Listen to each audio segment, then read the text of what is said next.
Everything you've ever seen, from the smallest droplet to the largest star, is round.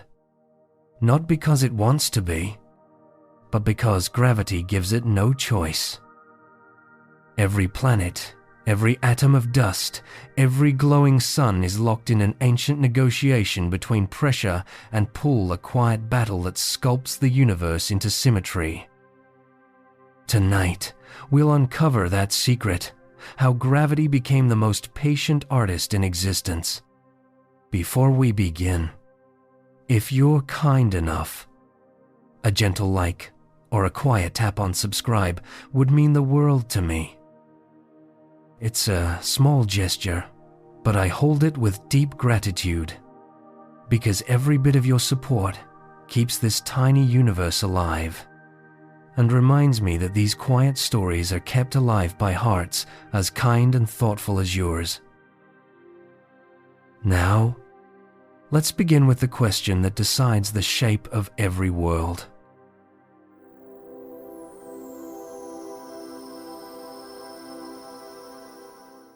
Before there was ground, there was only a cloud. Slow, dark, enormous, and falling.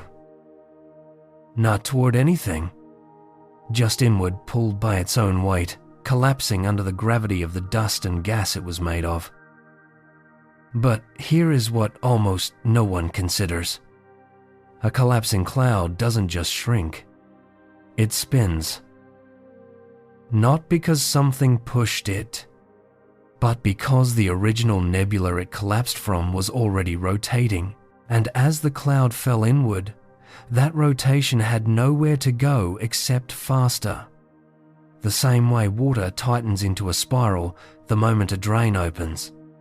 Compress the radius, and the spin accelerates always, without exception, because angular momentum cannot be destroyed. That spin was the first thing every planet ever received. Before rock, before heat, before any world knew what shape it would take. And that rotation is the reason no planet in the universe is a perfect sphere. Gravity wants a sphere. It always has. When gravity pulls a body inward, it doesn't pull harder from the top than the bottom, or prefer the left side over the right. It pulls equally from every direction, toward the center. That kind of pull, the same in all directions, naturally carves the shape where every point on the surface sits at the same distance from the middle, which is a sphere, every time. But spin is always there to complicate it. Think of what rotation actually does to a rotating body. The equator, the middle band spinning fastest, feels a constant outward push from that motion. The poles, which barely move at all compared to the equator, feel almost none of it. So, gravity wins at the poles, pulling them in tighter, and the equator resists, bulging outward against the pull. The result is a sphere that got squeezed at the top and bottom and pushed out at the middle. That's what Earth is. Not a perfect sphere, an oblate spheroid.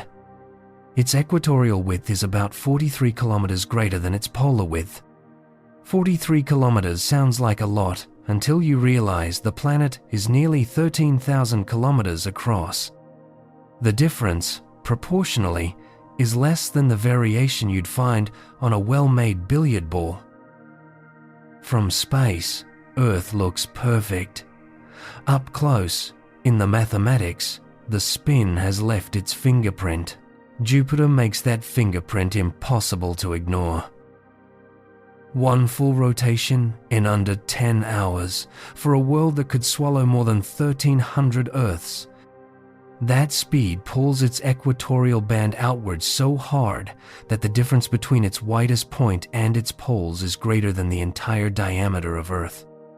Not a few kilometers, not a few hundred, more than 9,000 kilometers of pure equatorial bulge, carved by nothing but spin.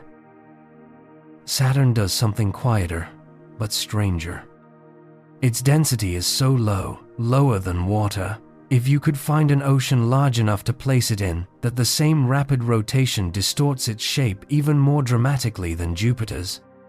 Its poles look visibly flattened, not a calculation. Something you can see. And then there is a star called Achernar, sitting about 140 light-years from here in the southern sky. It spins so fast that it has stopped looking like a star altogether. Its equator has stretched roughly 50% wider than its poles. Not a sphere with a slight bulge. Something closer to a flattened egg, blazing at 4,300 degrees, held together at the edge of what rotation will allow, before a star begins to throw itself apart. Every one of these worlds is the same negotiation, played out at different speeds. Now go smaller, much smaller, and the rule doesn't change, only the force doing the carving. A water droplet released inside the International Space Station, where there is no gravity to flatten it against a surface, pulls itself into a sphere in less time than it takes to blink.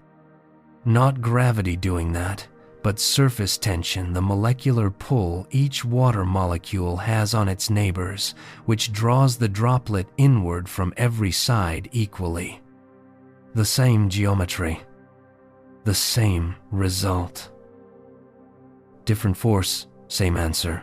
What this tells us is that roundness isn't gravity's invention.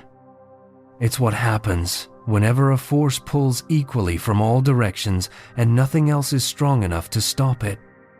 Gravity does it across thousands of kilometers of rock and gas. Surface tension does it across a few millimeters of water. The scale is different. The principle is identical. There's a threshold where this transition happens in rocky bodies.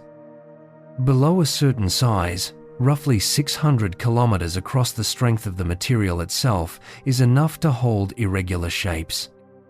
Jagged surfaces, uneven ridges, lumpy profiles.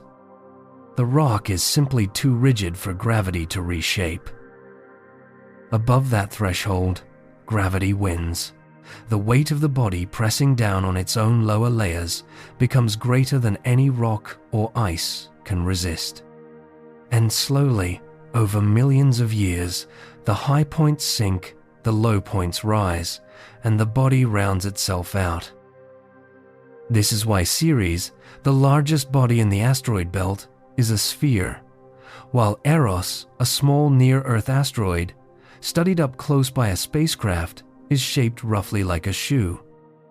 Both are made of rock and metal. Both have been orbiting the sun for billions of years. The only difference is mass. One became heavy enough for gravity to take over. The other never did. Every world is a record of which force won. And the record goes deeper than the surface. Beneath Earth's crust, pressure increases steadily, with depth not dramatically, but relentlessly. By the time you reach the boundary between the mantle and the outer core, you're under pressures that would compress almost any known material. At the center, roughly 6,000 kilometers down, the pressure is so extreme that iron, which melts at around 1,500 degrees at sea level, stays solid despite temperatures exceeding 5,000 degrees. The squeeze of the weight above it is simply too great to allow it to flow. That same pressure, applied equally from every direction, keeps the interior compact and roughly spherical. Gravity isn't just shaping the outside of a world. It's organizing everything, all the way down. Inside Jupiter, the pressure at depth passes 100 million times what we feel at Earth's surface. At those conditions, hydrogen, the lightest element, the stuff of stars, transforms into something that conducts electricity like a metal. A state of matter that doesn't exist anywhere on Earth, created purely by the weight of everything above it pressing inward. Even there, the rule holds. Even there, Gravity insists on symmetry. Some neutron stars rotate more than 700 times every second. Their equators move at roughly a third the speed of light. At those speeds, the physics stops feeling familiar. Matter deforms in ways that require Einstein's equations to describe, and even those equations begin to strain near the limits. Yet even at that extreme, a neutron star remains roughly spherical.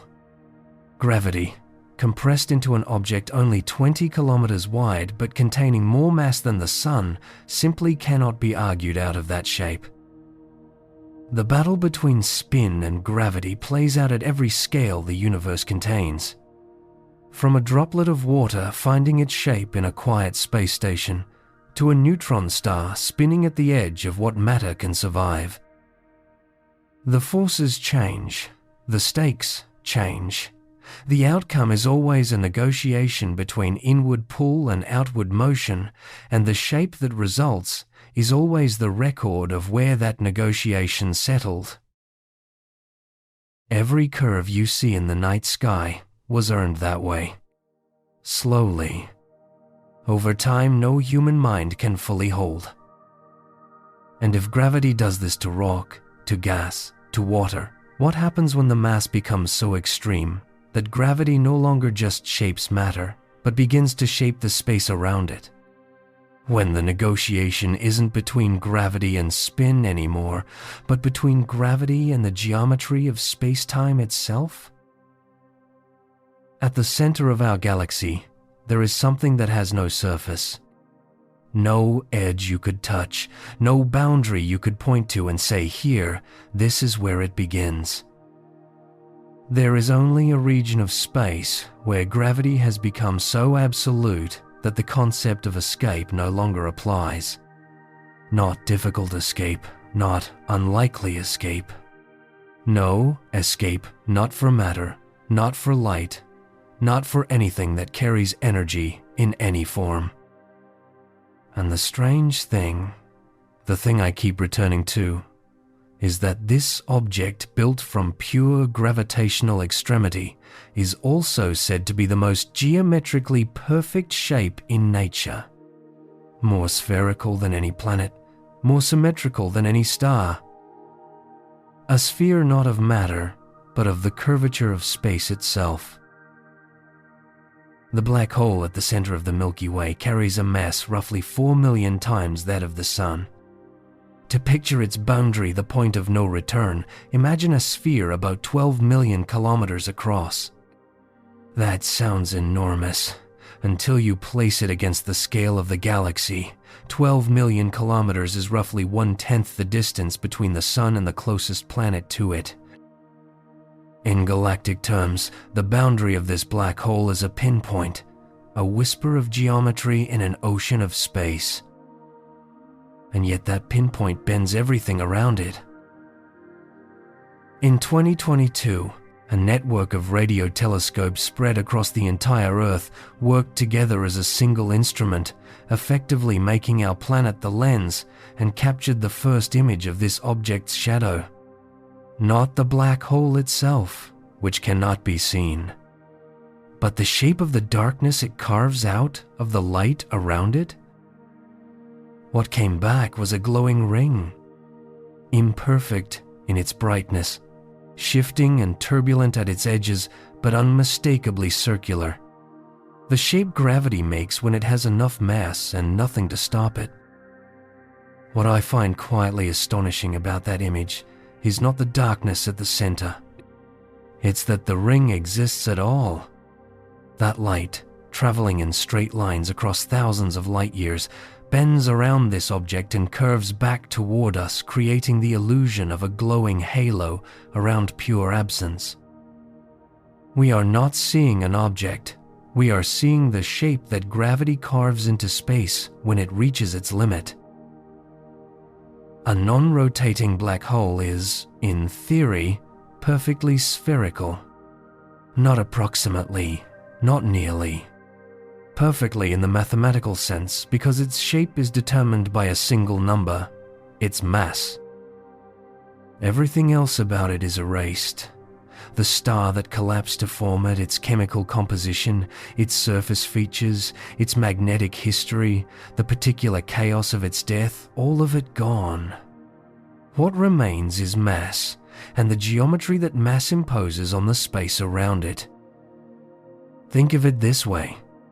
Two black holes formed from entirely different stars in entirely different corners of the galaxy, with identical masses, they are, by every measurement physics allows, the same object.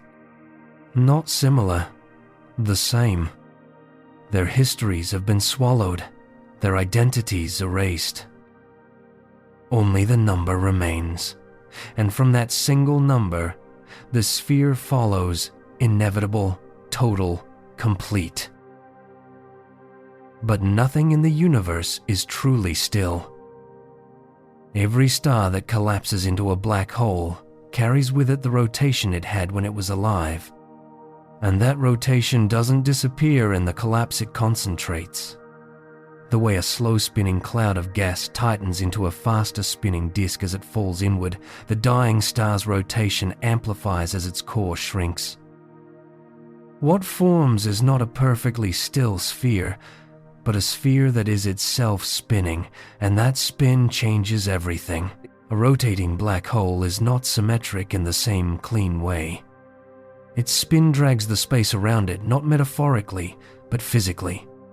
Space near the equator of a spinning black hole is pulled around with the rotation, like the surface of water being stirred by something turning beneath it. Anything that enters this region, even light trying to travel in a straight line, gets swept along, unable to hold still relative to the black hole's axis. The spinning object doesn't just sit in space. It pulls space with it.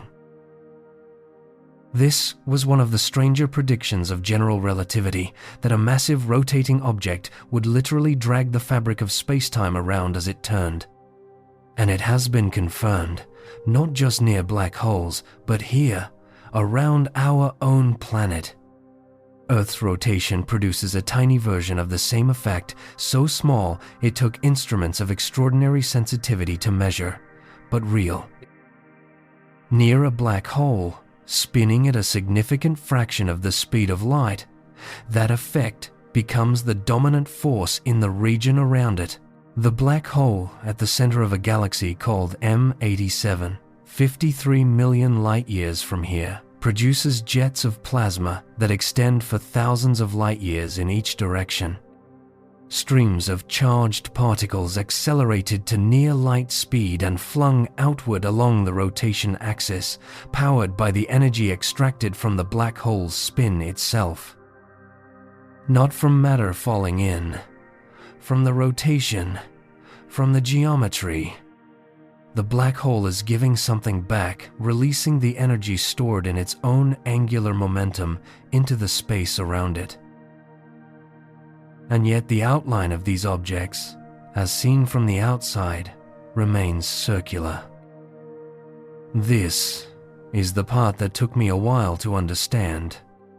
A spinning black hole is distorted internally, its space-time is twisted, its horizon is an oblate shape rather than a perfect sphere. But the shadow it casts, the shape of the darkness visible to an outside observer, appears nearly round, because the light bending around it from every direction converges into a ring that is, to within measurement precision, a circle. The distortion is real. The appearance of perfect roundness is also real. Both are true at once, depending on where you stand. There is a limit to how fast a black hole can spin. Push the rotation beyond a certain threshold which general relativity defines precisely, and the mathematics breaks. The event horizon disappears. The singularity at the center becomes exposed to the outside universe, what physicists call a naked singularity, a point of infinite density with no boundary around it. Whether such a thing can actually exist, or whether nature always finds a way to prevent it, remains genuinely open. No one has ever observed one. The suspicion is that something, some mechanism we don't yet understand, always keeps the horizon intact.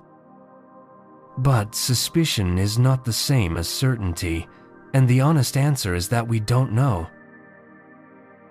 Some black holes are measured at rotations close to the theoretical maximum, not at the limit close to it, spinning so fast that their equatorial regions are moving at a substantial fraction of the speed of light, that time near the equator runs measurably slower than at the poles, that the distortion of space in their vicinity would be visible if you could somehow survive long enough to observe it.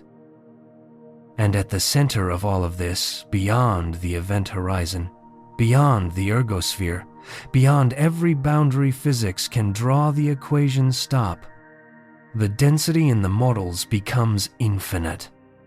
Not very large, not immeasurably large. Infinite, which is not a physical description but a signal that the framework has reached its edge. General relativity, which describes gravity with extraordinary accuracy everywhere we can test it, breaks down at the singularity. Quantum mechanics, which describes the behavior of matter at the smallest scales, also cannot reach there in its current form. The two most precisely tested theories in physics, and neither of them can tell us what actually exists at the center of a black hole. That gap between what we know and what is actually there is one of the most productive silences in science. Because whatever unifies those two frameworks, whatever theory eventually describes what happens at the singularity, will also have to account for the shape of the black hole around it, the near-perfect roundness visible from the outside, the spinning, dragging space-time at the equator, the way gravity and geometry reach their absolute expression in this one object, simple on the outside, unknowable at the center. A sphere defined by a single number, wrapped around something our mathematics cannot yet name. If gravity can compress the entire history of a collapsing star into a shape this clean, this final, what does it do when it operates not on a single object, but on billions of stars, across hundreds of thousands of light years, over billions of years? What shape does gravity reach for when it has that much time and that much material to work with? Gravity has one answer to almost every question matter asks of it. Round. Pull everything inward equally. Let the forces settle, and what remains is a sphere. So why, when gravity shaped the Milky Way, an object containing somewhere between 100 and 400 billion stars, plus gas, dust, and more dark matter than we can directly measure, did it not make a sphere? Why did it make this? A disk so thin that if you scaled the galaxy down to the size of a dinner plate, the entire layer where the stars live would be thinner than the plate itself. Not the rim, the ceramic, the material of the plate. That thin. The answer is the same one that shaped planets, and the same one that makes water spiral as it drains. Before the Milky Way was a galaxy, it was a cloud.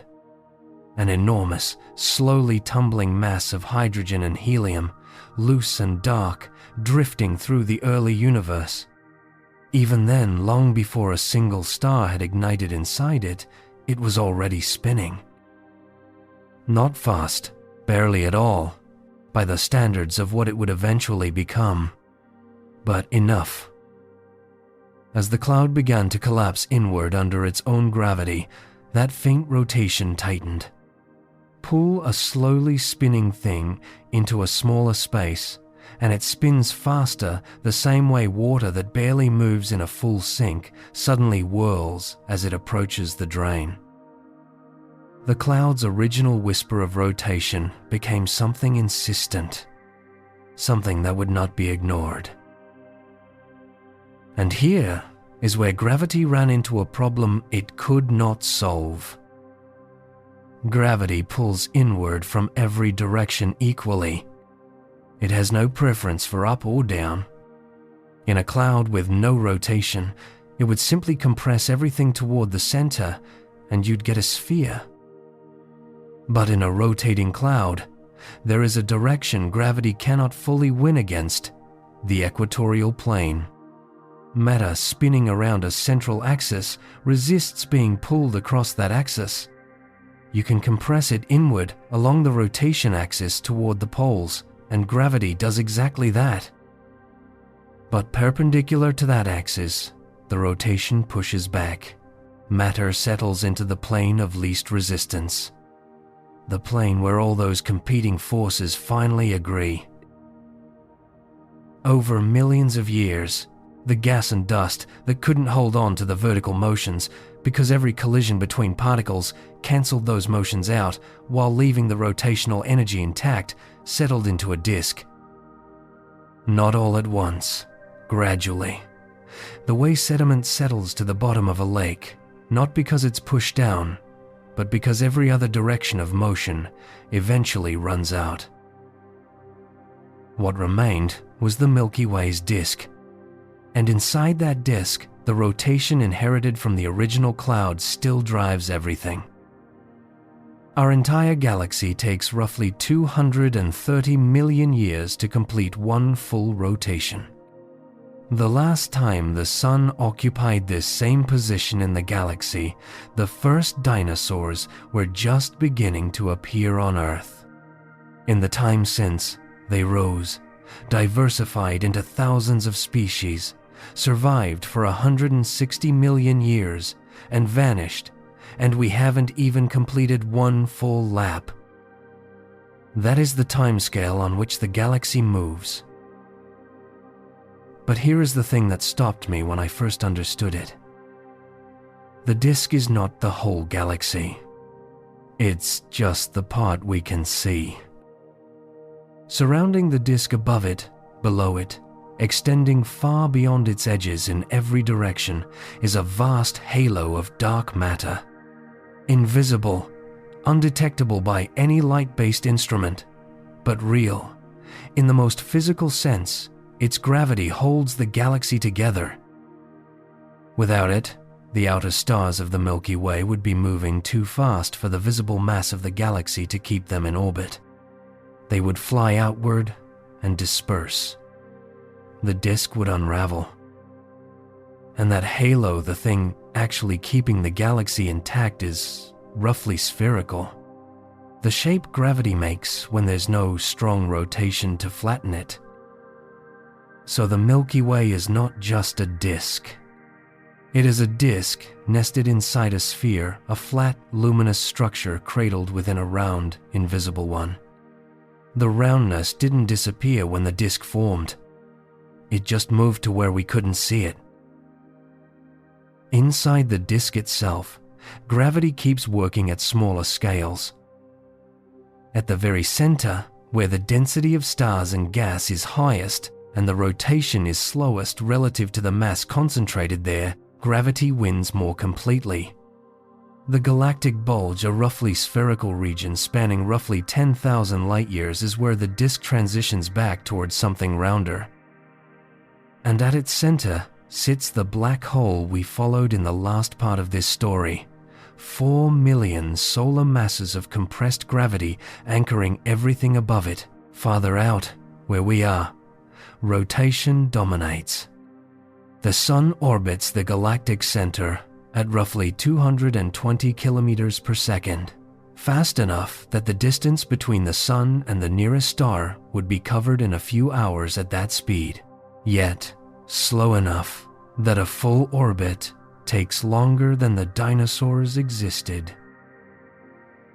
The spiral arms are the part of this that took me longest to understand correctly. They look permanent in photographs, fixed structures, like the spokes of a wheel. But they are not structures at all. They are patterns. A density wave moving through the disk, compressing gas as it passes, triggering star formation, then moving on. The stars that look like they're part of the arm are mostly just passing through a region of slightly higher density, the way cars bunch up near a slow driver on a highway, then spread out again once they've passed. The traffic jam moves. The cars don't stay in it. The arm is the pattern. The stars are the cars. This galaxy is not static. Its outer edge is warped, bent out of the disk plane by ancient collisions with smaller galaxies that have since been absorbed. The disk oscillates slightly, rippling like a slow wave moving across a struck surface. Individual stars drift above and below the plane and back, completing those oscillations over tens of millions of years. Right now, the Sun sits slightly above the galactic midplane, about 50 light-years north of center, if you want to call it that, slowly drifting southward. And the Andromeda Galaxy, 2.5 million light-years away and roughly the same size as the Milky Way, is moving toward us. Not fast. By cosmic standards, about 110 kilometers per second. But the distance between us is closing, and in roughly 4 to 5 billion years, the two disks will reach each other. Not a collision in the way we usually imagine. The stars within each galaxy are so far apart that direct stellar collisions would be rare. But the gravitational interaction would be total. The two disks would pass through each other, distort, scatter stars into long tidal tails, pull back together, and eventually, after hundreds of millions of years of this, settle into a single structure. A structure with far less net rotation than either galaxy had on its own. Rounder, slower, more diffuse. What astronomers call an elliptical galaxy, which is gravity's answer when spin finally runs out of argument. The disk is not the final form. It is a phase the shape, gravity, and rotation agree on for a while before something disrupts the balance and the negotiation begins again. When you see the Milky Way on a dark night, that soft arc of light crossing the sky, you are looking at the edge of the disk from the inside. A cross-section of our own galaxy seen from a point embedded within it. Every star in that band is orbiting the same center we orbit, at different speeds, at different distances, all of them carried forward by the same ancient rotation that began before any of them existed. We are not looking at the galaxy. We are part of it, moving with it, shaped by the same forces that shaped it. The flatness above us is the flatness we live inside. And if this disk, this balance between gravity and spin, is what a galaxy looks like from the inside, what does the universe look like when you try to step outside everything and ask what shape all of this is? Not a galaxy, not a cluster. Everything. If the universe began as a single point and has been expanding in every direction for nearly 14 billion years, the natural assumption is that it should be shaped like a sphere. An explosion, expanding outward round, bounded, finite. But the most precise measurements humanity has ever made of the large-scale structure of space suggest something that, when I first encountered it, I found genuinely difficult to accept. The universe, on the grandest scale we can observe, appears to be flat. Not flat like a piece of paper. That's the wrong image entirely. Flat, in the language of cosmology, means something specific and geometric. It means that if you drew an enormous triangle connecting three distant galaxies separated by billions of light years, the interior angles of that triangle would add up to exactly 180 degrees. Not more, not less, exactly. The same result you'd get drawing a triangle on a flat piece of paper in a school classroom. On a curved surface, that doesn't happen. Draw a triangle on the surface of the Earth, start at the equator, walk north to the pole, turn 90 degrees. Walk back to the equator, turn 90 degrees again, and return to where you started. You've drawn a triangle whose angles add up to 270 degrees, 90 more than flat geometry allows. The curvature of the surface adds extra angle to every triangle drawn on it. A saddle-shaped surface does the opposite triangles come out with less than 180 degrees. The geometry of the universe determines which of these we live in, and everything we've measured points to the flat result. The evidence comes from the oldest light in existence. When the universe was roughly 380,000 years old, still unimaginably young, still too hot for atoms to hold together, it became transparent for the first time. Light that had been trapped, bouncing endlessly through a fog of charged particles, suddenly had room to travel. It streamed outward in every direction, and it has been traveling ever since.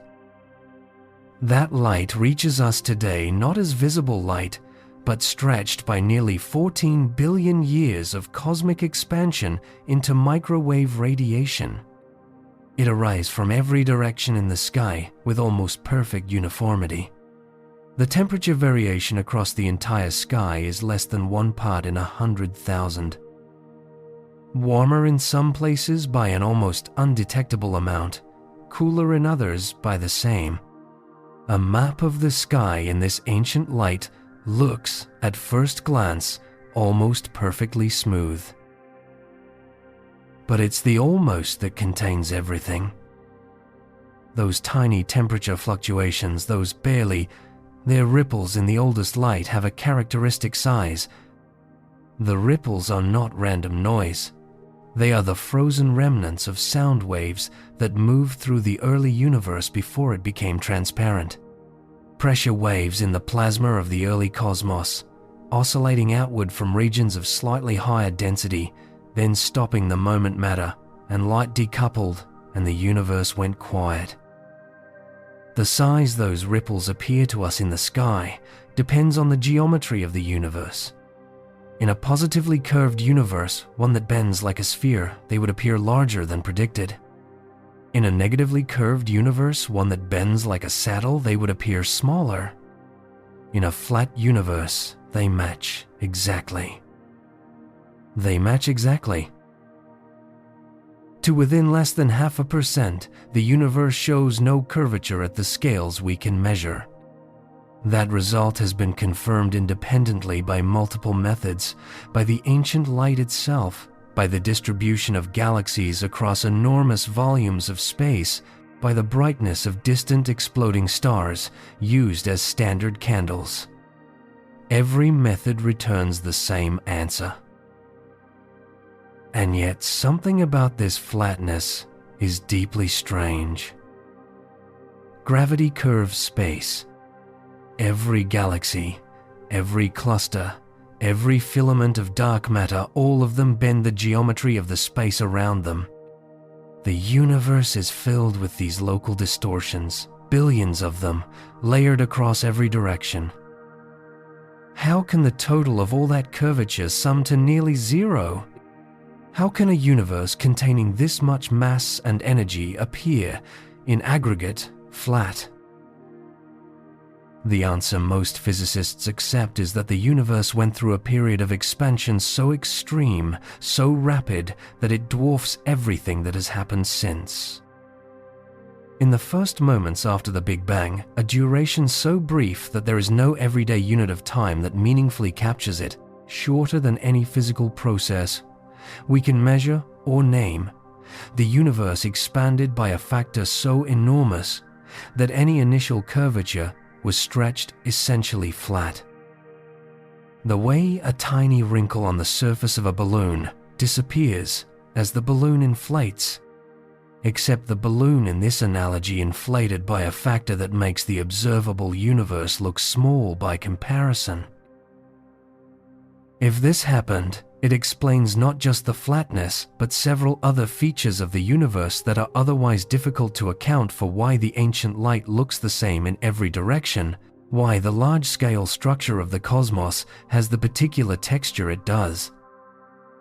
But it also means the true size of the universe may be almost incomprehensibly larger than what we can see.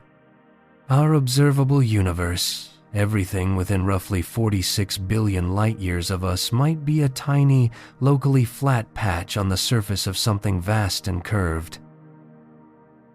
This is the part that makes me sit quietly for a moment. We are measuring the shape of the universe using light that has traveled for nearly 14 billion years. We are inferring geometry from patterns in ancient radiation. And we are doing this from inside the thing we're trying to measure, with no vantage point outside it, no way to step back and look at the whole. It is like trying to determine the shape of the Earth by walking in one direction and measuring the ground beneath your feet. You could walk for a very long time and find it flat and be correct, locally, while the planet curves away beneath you in ways your measurements can't yet reach. The flatness we measure may be exactly that. Local. Real within the limits of what we can see, and insufficient to tell us what lies beyond. There are hints in the data that something may be incomplete. The ancient light carries a few anomalies regions that are colder or warmer than the smoothest models predict, alignments that seem unlikely by chance, a possible faint asymmetry in how the temperature fluctuations are distributed across the sky. None of these anomalies have been explained to everyone's satisfaction. Some researchers think they point toward larger structure, beyond our horizon curvature, at scales we cannot yet observe. Others think they are statistical noise. The honest answer is that we don't know. And then there is dark energy. Something is accelerating the expansion of the universe, not slowing it as gravity alone would do, but actively pushing space apart at an increasing rate. This component makes up roughly 68% of the total energy content of the universe, and we do not know what it is. We have a name for it. We have measurements of its effects. We do not have a physical explanation. If the expansion continues to accelerate, the geometry of the universe could change on timescales longer than we can currently model.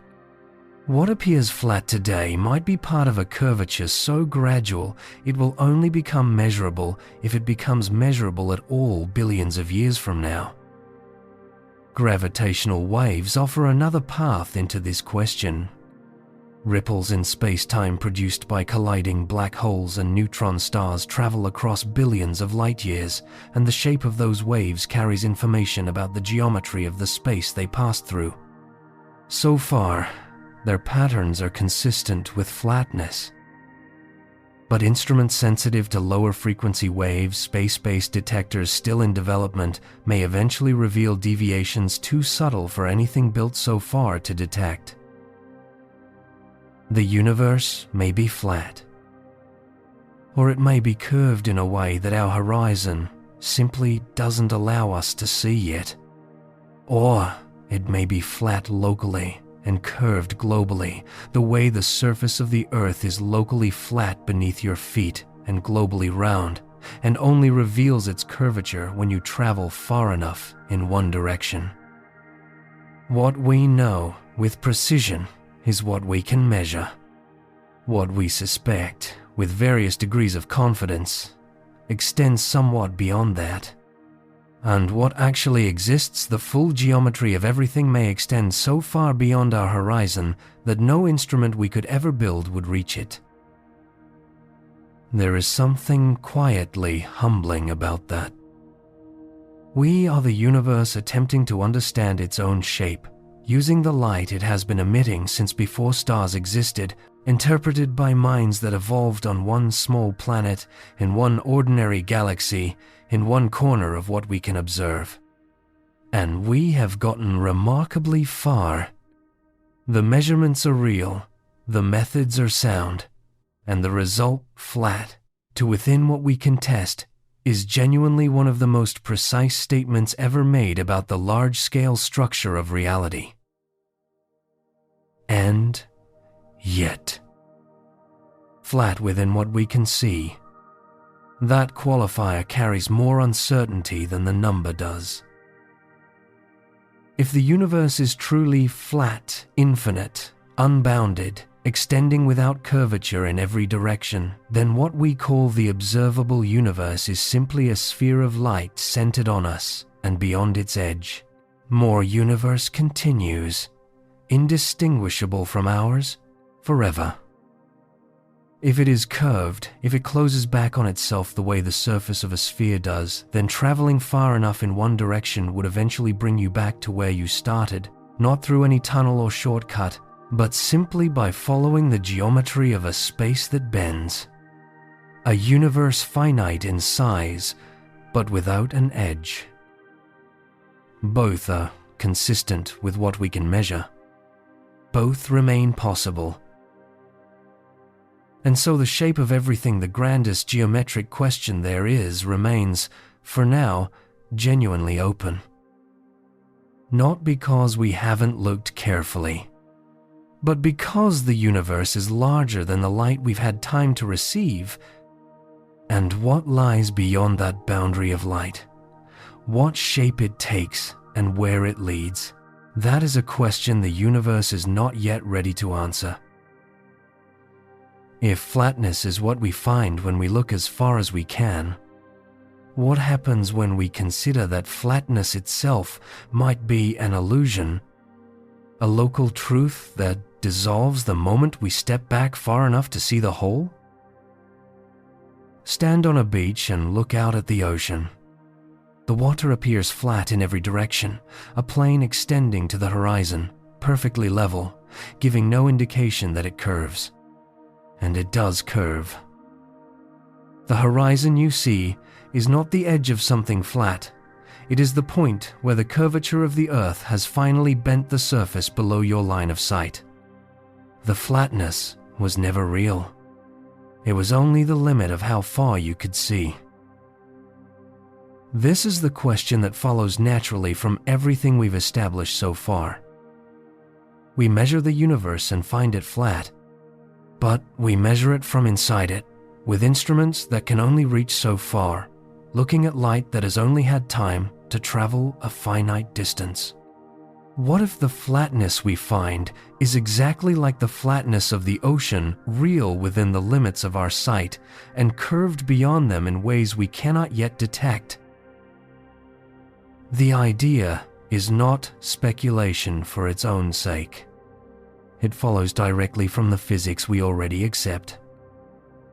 Mass and energy curve space. Not as a metaphor, as a physical fact, verified to extraordinary precision by the behavior of light near massive objects, by the orbits of planets, by the signals of satellites that must account for the curvature of spacetime to give accurate positions. The presence of matter bends the geometry of the space around it, and the universe contains an almost incomprehensible amount of matter. So the real question is not whether the universe curves at all. It does, locally, everywhere there is mass. The question is whether those local curves sum to something global, whether the curvature contributed by every galaxy, every cluster, every thread of dark matter in every direction adds up to a universe that, taken as a whole, closes back on itself. Think of it this way. Draw a straight line on the surface of a balloon. Locally, up close, it looks straight. Follow it far enough, and it curves with the balloon, eventually returning to where it started. The line never turned. The surface it was drawn on was curved beneath it the whole time. A universe that works this way would have the same property, travel far enough in one direction, not turning, not detouring, just continuing straight, and you would eventually find yourself approaching the same region of space from the other side. The measurements we have don't rule this out. They tell us that if the universe curves, the radius of that curvature is so large that across the entire observable universe, the full sphere of space from which light has had time to reach us, the deviation from flatness is smaller than we can currently measure. The curve, if it exists, is gentler than anything our instruments can resolve. But gentler than we can measure is not the same as absent. There are sounds frozen into the structure of the universe that carry information about its geometry. In the first moments after the Big Bang, the early universe was not silent. It was filled with pressure waves, ripples moving through the hot plasma of matter and light, the way sound moves through air. These waves oscillated outward from regions of slightly higher density, compressing and expanding the surrounding plasma. Then, when the universe cooled enough for atoms to form and light to travel freely, those waves stopped. They froze in place, not as sound, but as a pattern. A preferred spacing between regions of matter imprinted across the entire universe at the moment the music ended. That frozen pattern is still there, written into the distribution of galaxies across the sky, visible when you map enough of them and look at how they cluster. The distance between the peaks of that pattern, the characteristic scale of those ancient frozen waves, works like a ruler. Measure how large that ruler appears at different distances, and you can infer whether space between here and there is flat, positively curved, or negatively curved. Whether the ruler appears the right size, too large, or too small, tells you something about the geometry of the space it traveled through. So far, it appears the right size. The universe, measured this way, is consistent with flatness. But there are anomalies in the oldest light that don't fit neatly into the flattest models. A region of the sky that is colder than expected by a degree too large to dismiss as noise. A faint alignment in the temperature fluctuations that seems to prefer a particular axis across the sky, something a perfectly uniform, flat, directionless universe shouldn't have. These features have been measured carefully and debated for decades. They remain unexplained. Some researchers think they point towards structure beyond our observable horizon, curvature at scales we cannot yet reach. Others think they are statistical artifacts, patterns our pattern-seeking minds find in noise that is ultimately random. The honest position is that no one knows. And the honest position is worth sitting with, because it means the shape of everything is still an open question. There is a possibility that goes further still. Some frameworks in theoretical physics suggest that our universe, the three-dimensional space we move through, may itself be a surface within a larger structure of additional dimensions. Not additional dimensions in a science fiction sense, but in a precise mathematical sense, directions in which space extends, but through which we cannot move and which no instrument we've built has yet detected. If this is true, the curvature of our universe might be the curvature of that surface within the larger structure, the way the surface of a soap bubble curves through the three-dimensional space around it, even though an ant walking on that surface would experience only 2 dimensions. We might be that ant, moving through a curved surface, measuring only the geometry of the surface itself, unable to step away and see the shape of what we're living on. Gravity is the one force that might leak between surfaces in these frameworks, which would explain something that has puzzled physicists for a long time. Gravity is extraordinarily weak compared to every other fundamental force. The electromagnetic force between 2 electrons is roughly 10 to the 36th times stronger than the gravitational attraction between them. If gravity is partly escaping into dimensions, we can't access spreading itself thin across more space than we can measure its apparent weakness. Here might be the shadow of its full strength distributed somewhere we cannot see. This has been tested in the most energetic particle collisions humans have ever produced. Physicists looked for the signature of energy disappearing, particles colliding and producing slightly less energy than went in, the missing fraction having leaked into unseen dimensions. Nothing has been found so far. But the absence of a signal constrains the size of those dimensions rather than ruling them out. If they exist, they must be smaller than any distance current instruments can resolve. The universe may be flat, or it may be curved so gently that our entire observable universe fits within a region where the curve hasn't become noticeable yet. Or it may be a surface within something larger, curved in a direction we have no sensory apparatus to perceive. All three remain consistent with everything we've measured. What changes between these possibilities is immense. A truly flat universe, infinite in extent, expanding forever, contains everything that exists and nothing beyond it. A closed universe, one that curves back on itself, is finite, bounded without having an edge, and may eventually stop expanding and collapse. A universe embedded in larger dimensions might interact with neighboring surfaces in ways that would leave signatures we haven't recognized yet. Each of these is a different answer to the question of what the universe is. Not a different interpretation of the same answer. A different universe. And we don't know which one we live in. There is something I find genuinely strange about this, not troubling, but strange in the way that a good question is strange. We can measure the distance to galaxies billions of light years away. We can detect gravitational waves from collisions that happened before the Earth existed. We can read the temperature of the universe at 380,000 years old from the light that reaches us today. And yet the shape of the whole, the most fundamental geometric fact about the space we inhabit, remains beyond our current reach. Not because we haven't tried, but because the universe may be larger than the light we've had time to receive could.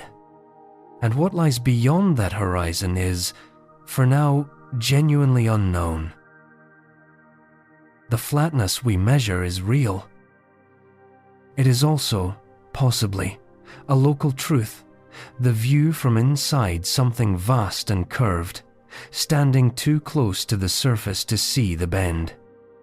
The ocean, measured from the beach. The galaxy, measured from one of its 400 billion stars. We are very good at measuring what surrounds us. We are still learning what surrounds that. If the shape of the universe is a question our instruments haven't yet answered, what about the shapes gravity makes when it has all the time and matter it needs and nothing to stop it? Why does roundness keep appearing not just in one place, not just at one scale, but everywhere, across every size and every kind of matter the universe contains? Pick up a handful of gravel from a riverbed. The pieces have been worn smooth, not perfectly round, but no longer sharp. The edges that were once there have been ground away by water and time and the friction of stone against stone. Now, imagine running that process for not a few thousand years, but a few billion, and replacing the river with gravity and the gravel with everything that exists. This is what the universe has been doing since the beginning. Wearing down edges, erasing irregularities, pulling everything, slowly and without preference, toward the shape that requires the least energy to maintain. That shape is always a sphere. The reason has nothing to do with aesthetics and everything to do with geometry. A sphere is the only shape where every point on the surface sits at exactly the same distance from the center. That single property means that in a sphere, the gravitational pull from the interior is balanced equally at every point on the surface. No location on a sphere is under more pressure than any other. No direction is more compressed than any other. It is the only configuration where all the forces agree, and when all the forces agree, the shape stops changing. Not that a sphere requires no energy to exist, but that any other shape requires more. A cube has corners where pressure concentrates. A cylinder has edges where forces are uneven.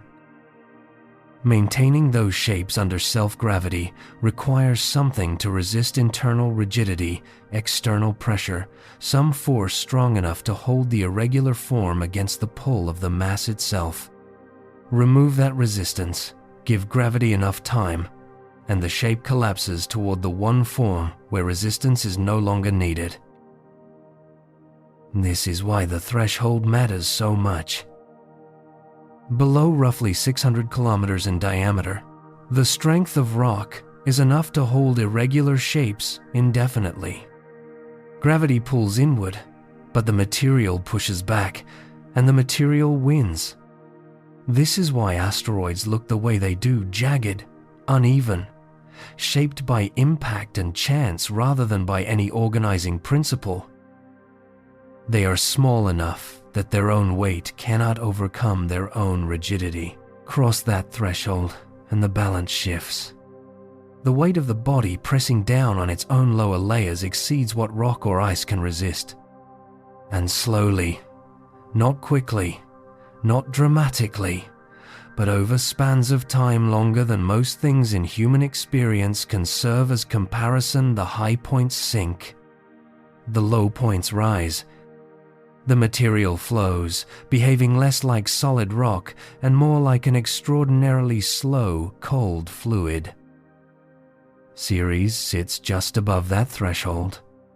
Nearly 1,000 kilometers across, it has had enough mass for long enough that gravity has smoothed it into a sphere, not perfectly, because spin is always there to complicate things, but recognizably, measurably round. Vesta, its neighbor in the asteroid belt, sits just below.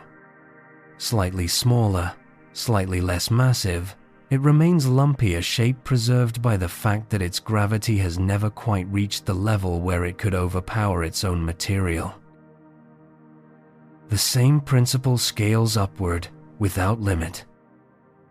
Stars are spherical for the same reason planets are, only the force doing the organizing is more extreme, and the material being organized is plasma rather than rock. At the core of the Sun, gravity pressing inward with the weight of 1,000,000 Earths is balanced by the pressure of nuclear fusion pushing outward. That balance, held steadily for billions of years, produces a sphere so precisely round that the difference between its widest and narrowest measurement is smaller in proportion than the variation on a well-made ball bearing. When that balance breaks, when a star runs out of fuel and the outward pressure drops, gravity wins completely. The core collapses in less time than it takes to read this sentence. What remains is a neutron star or a black hole, objects so thoroughly dominated by gravity that they represent roundness pushed to its absolute limit. A neutron star spinning hundreds of times per second still holds its form. Even there, even at those speeds, gravity does not lose. But here is the thing about this pattern that I keep returning to. It's not just gravity that produces it. A single red blood cell drifting through a capillary holds a shape that is nearly spherical, not because of gravity, which is essentially irrelevant at that scale, but because the membrane enclosing it is trying to minimize the energy stored in its own surface. The cell membrane, like the surface of a soap bubble, is under tension, each part of it pulling on its neighbors, trying to reduce the total surface area, trying to reach the configuration where that tension is spread as evenly as possible across the smallest possible surface. That configuration is a sphere. Different force, different material, different scale. Same answer. This is what makes the pattern feel like something more than coincidence. The sphere is not gravity's invention. It is the answer that appears whenever any force, gravity, surface tension, pressure, molecular attraction pulls equally from all directions and the system has enough time and freedom to respond. The sphere is what equilibrium looks like. In every medium, at every scale, in every part of the universe we've ever examined. There is a version of this that operates at the largest scale we can observe. When the universe first began to cool after the Big Bang, the first structures that formed were not galaxies or stars, they were halos. Vast, roughly spherical concentrations of dark matter, pulled together by gravity from the slight density variations in the early cosmos. These halos are invisible dark matter, doesn't emit or absorb light, but their gravity is real, and it was the scaffolding inside which everything visible eventually formed. The galaxies we see, with their flat rotating disks, formed inside these spherical halos. The disk is the shape that spin and gravity negotiate when both are present. The halo surrounding each disk is the shape that gravity makes when it operates alone. Round, as it always is, when nothing else interferes. The universe has been running this process since the first moments after it began. Not purposefully, there is no intention here, no preference, no design. Only physics, applied consistently, across every scale and every kind of matter that exists. Gravity pulling equally from all directions. Energy seeking its lowest available state. And wherever those two things are true and have enough time to act, a sphere appears. The gravel in the river gets smoother the longer the river runs. The universe has been running for nearly 14 billion years, and the shapes it has produced, from the red blood cell to the neutron star, from the soap bubble to the galactic halo, are all variations on the same answer to the same question. What is the shape of rest? What does a system look like when the forces inside it have finally stopped arguing? Round, always round. And yet rest is never permanent. Even the most perfectly spherical object in the universe sits inside a cosmos that is still moving, still colliding, still adding new forces to old balances. Gravity corrects toward roundness, but disturbances keep arriving. The correction is never finished.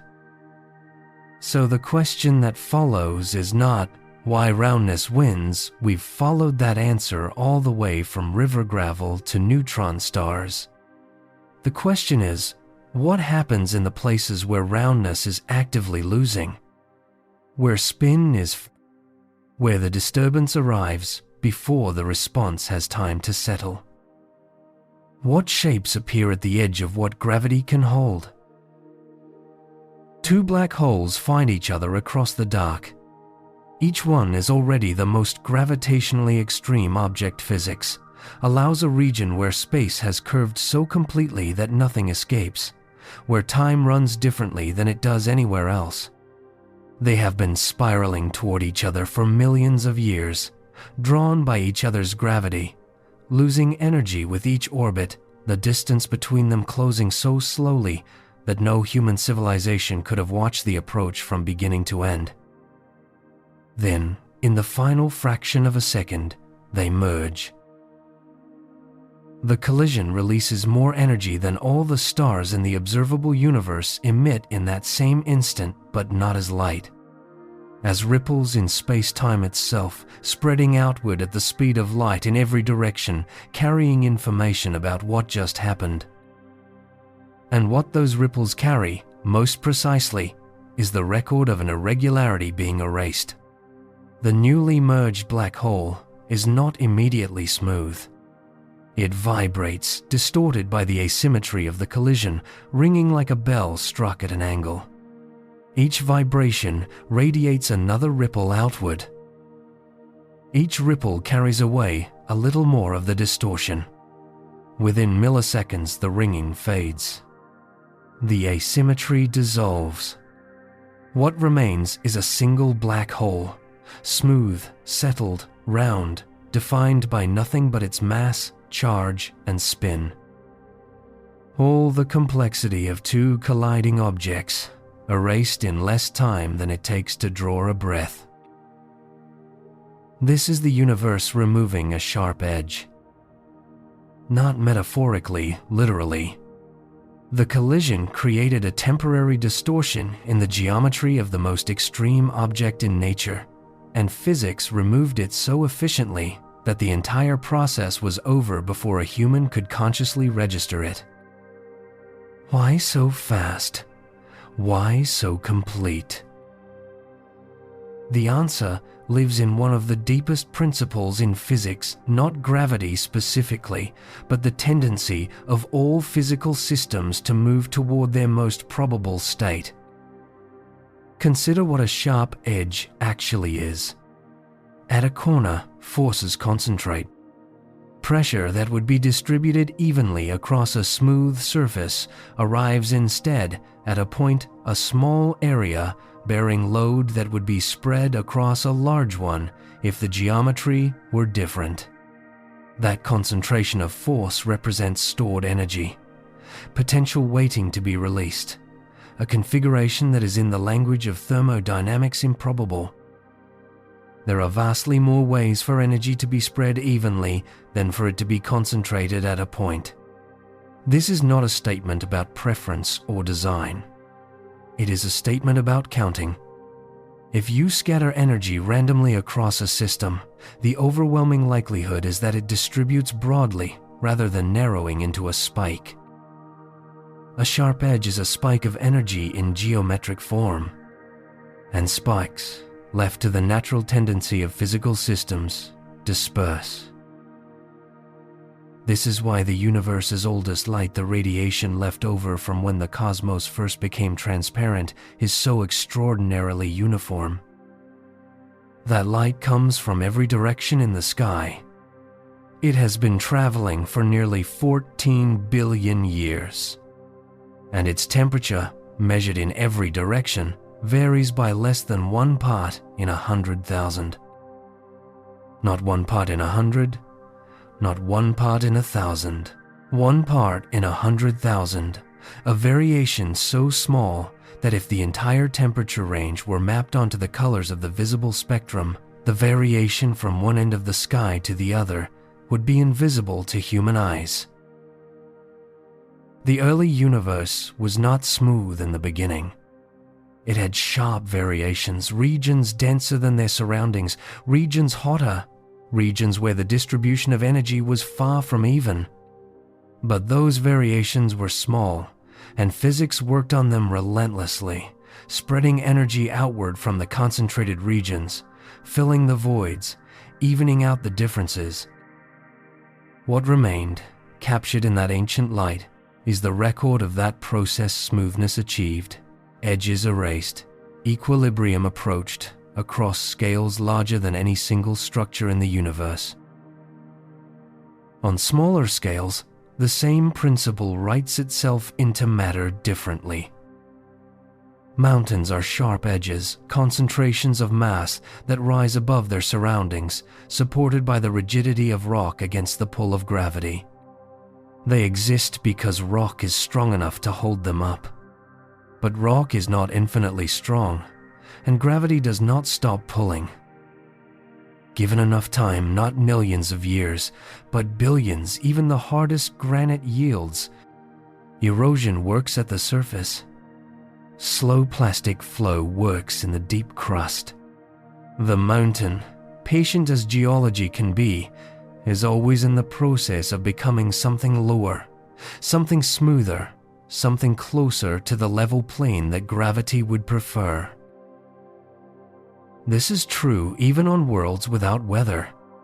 Mars has mountains taller than anything on Earth. Olympus Mons rises nearly 22 kilometers above the surrounding plain, roughly 2.5 times the height of Everest. It exists because Mars is geologically quieter than Earth, its crust thicker, its interior cooler, meaning the slow processes that would erase it work more slowly here than they would at home. But they still work. Given enough time, Olympus Mons will not survive. Gravity will see to that. Even the cosmic web, the largest structure in the universe, the vast network of filaments and voids that connects galaxies across billions of light years, is a record of edges being smoothed. In the early universe, the distribution of matter was almost, but not quite, even. The slight overdensities, the regions where matter was fractionally more concentrated, drew in surrounding material. The underdense regions emptied. Over time, the contrast between them grew. The filaments thickened as voids hollowed out. The sheet-like walls of the cosmic web condensed from the diffuse fog that preceded them. What looks like structure, like sharp lines and edges when mapped at the largest scales, is actually the result of energy concentrating in the places where the initial variations happened to be slightly higher. And even those filaments are not sharp. Seen at sufficient resolution, each one is a gradual gradient density rising toward the center, falling away at the edges, no abrupt boundary between filament and void. The universe draws in soft lines, even when it appears, from a distance, to have edges. The reason nothing sharp survives permanently is not that the universe dislikes geometry. It is that sharp configurations are rare. Every physical system, left to its own dynamics, explores the space of possible states, and the space of smooth, evenly distributed states is vastly larger than the space of concentrated, edged, asymmetric ones. The system doesn't choose smoothness.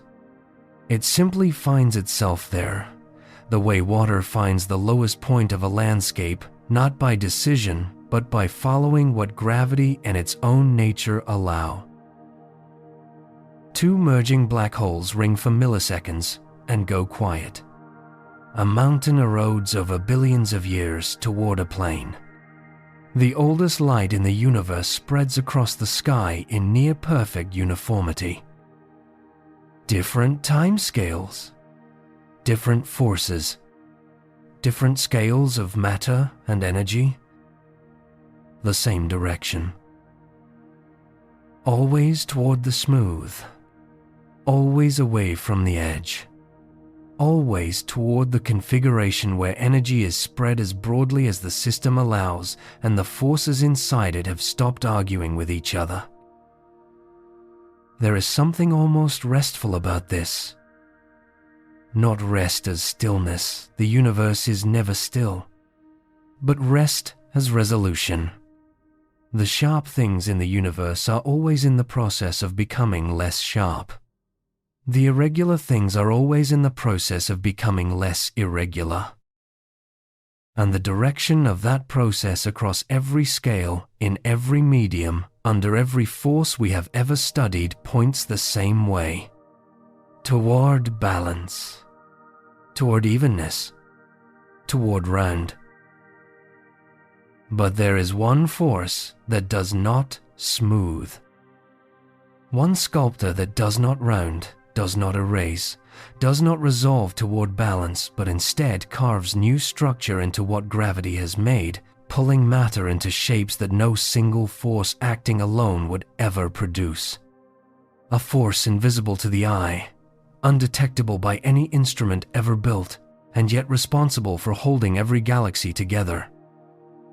What sculpts the universe when gravity alone is not enough?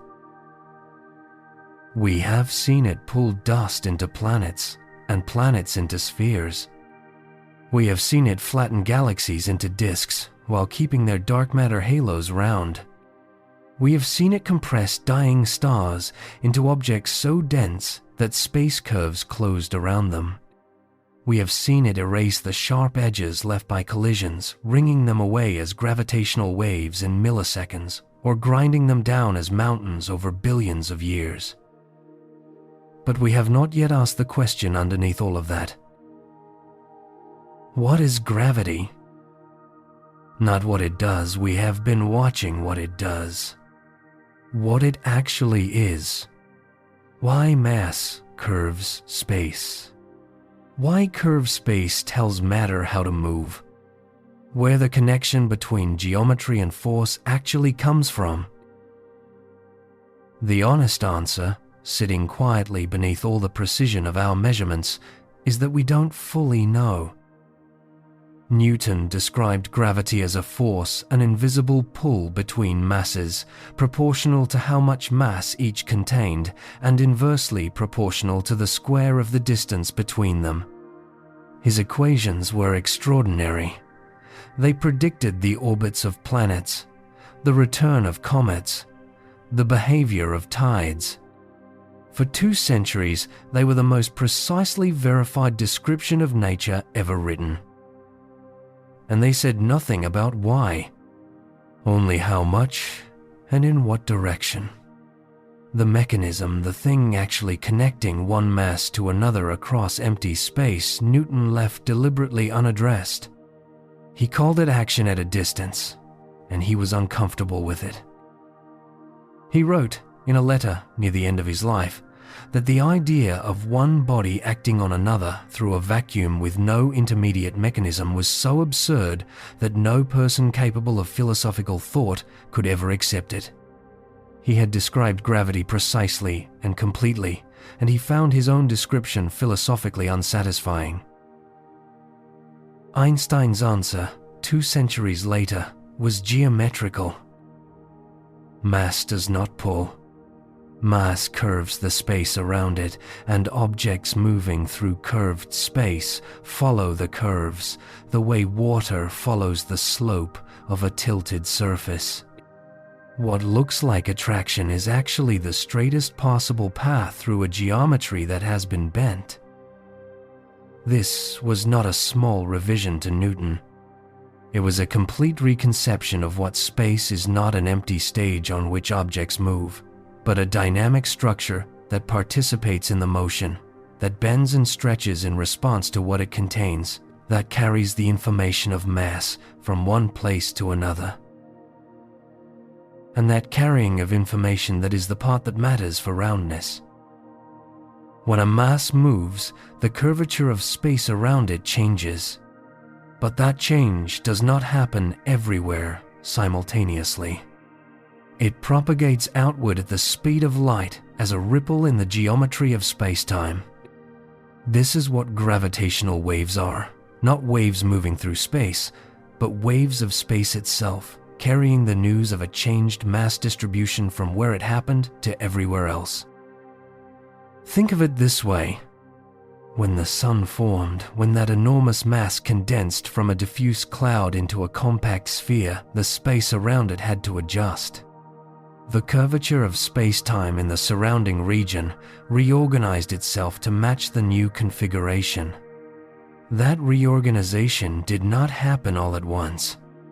It propagated outward at the speed of light, a sphere of updated geometry expanding away from the newly formed star, carrying the information of its existence to every point in space it reached. The sphere of curved space around the sun is not a static thing. It is a continuously maintained configuration held in shape by the sun's continued presence, updated continuously as the sun rotates and oscillates and loses mass to the solar wind. Every change in the mass distribution sends a ripple outward, adjusting the surrounding geometry to match. And because the sun is, to a very good approximation, spherically symmetric, because its mass is distributed roughly equally in all directions from its center, the space it curves is also spherically symmetric. The curvature is the same in every direction at the same distance, which means Any object moving through that space feels the same pull regardless of which direction it approaches from. Which is why orbits are possible, which is why planets form spheres, which is why roundness is the inevitable outcome of gravity acting on a symmetric mass distribution. But here is what Einstein's theory does not explain. It tells us, with extraordinary precision, how mass curves space. It gives us equations that predict the curvature at every point, given the distribution of mass and energy. Those equations have been tested in every environment we can reach, from GPS satellites that must correct for the curvature of spacetime to stay accurate, to the orbits of stars around the black hole at the center of our galaxy, to the gravitational waves detected from black hole mergers billions of light years away. Every test, general relativity passes. Every prediction confirmed. And yet the theory treats gravity as a continuous field, a smooth curvature that varies from place to place, with no smallest unit, no quantum of geometry, no discrete piece of curved space that cannot be subdivided further. Quantum mechanics, which describes everything else at the smallest scales, is built entirely on discreteness. Energy comes in packets. Momentum is quantized.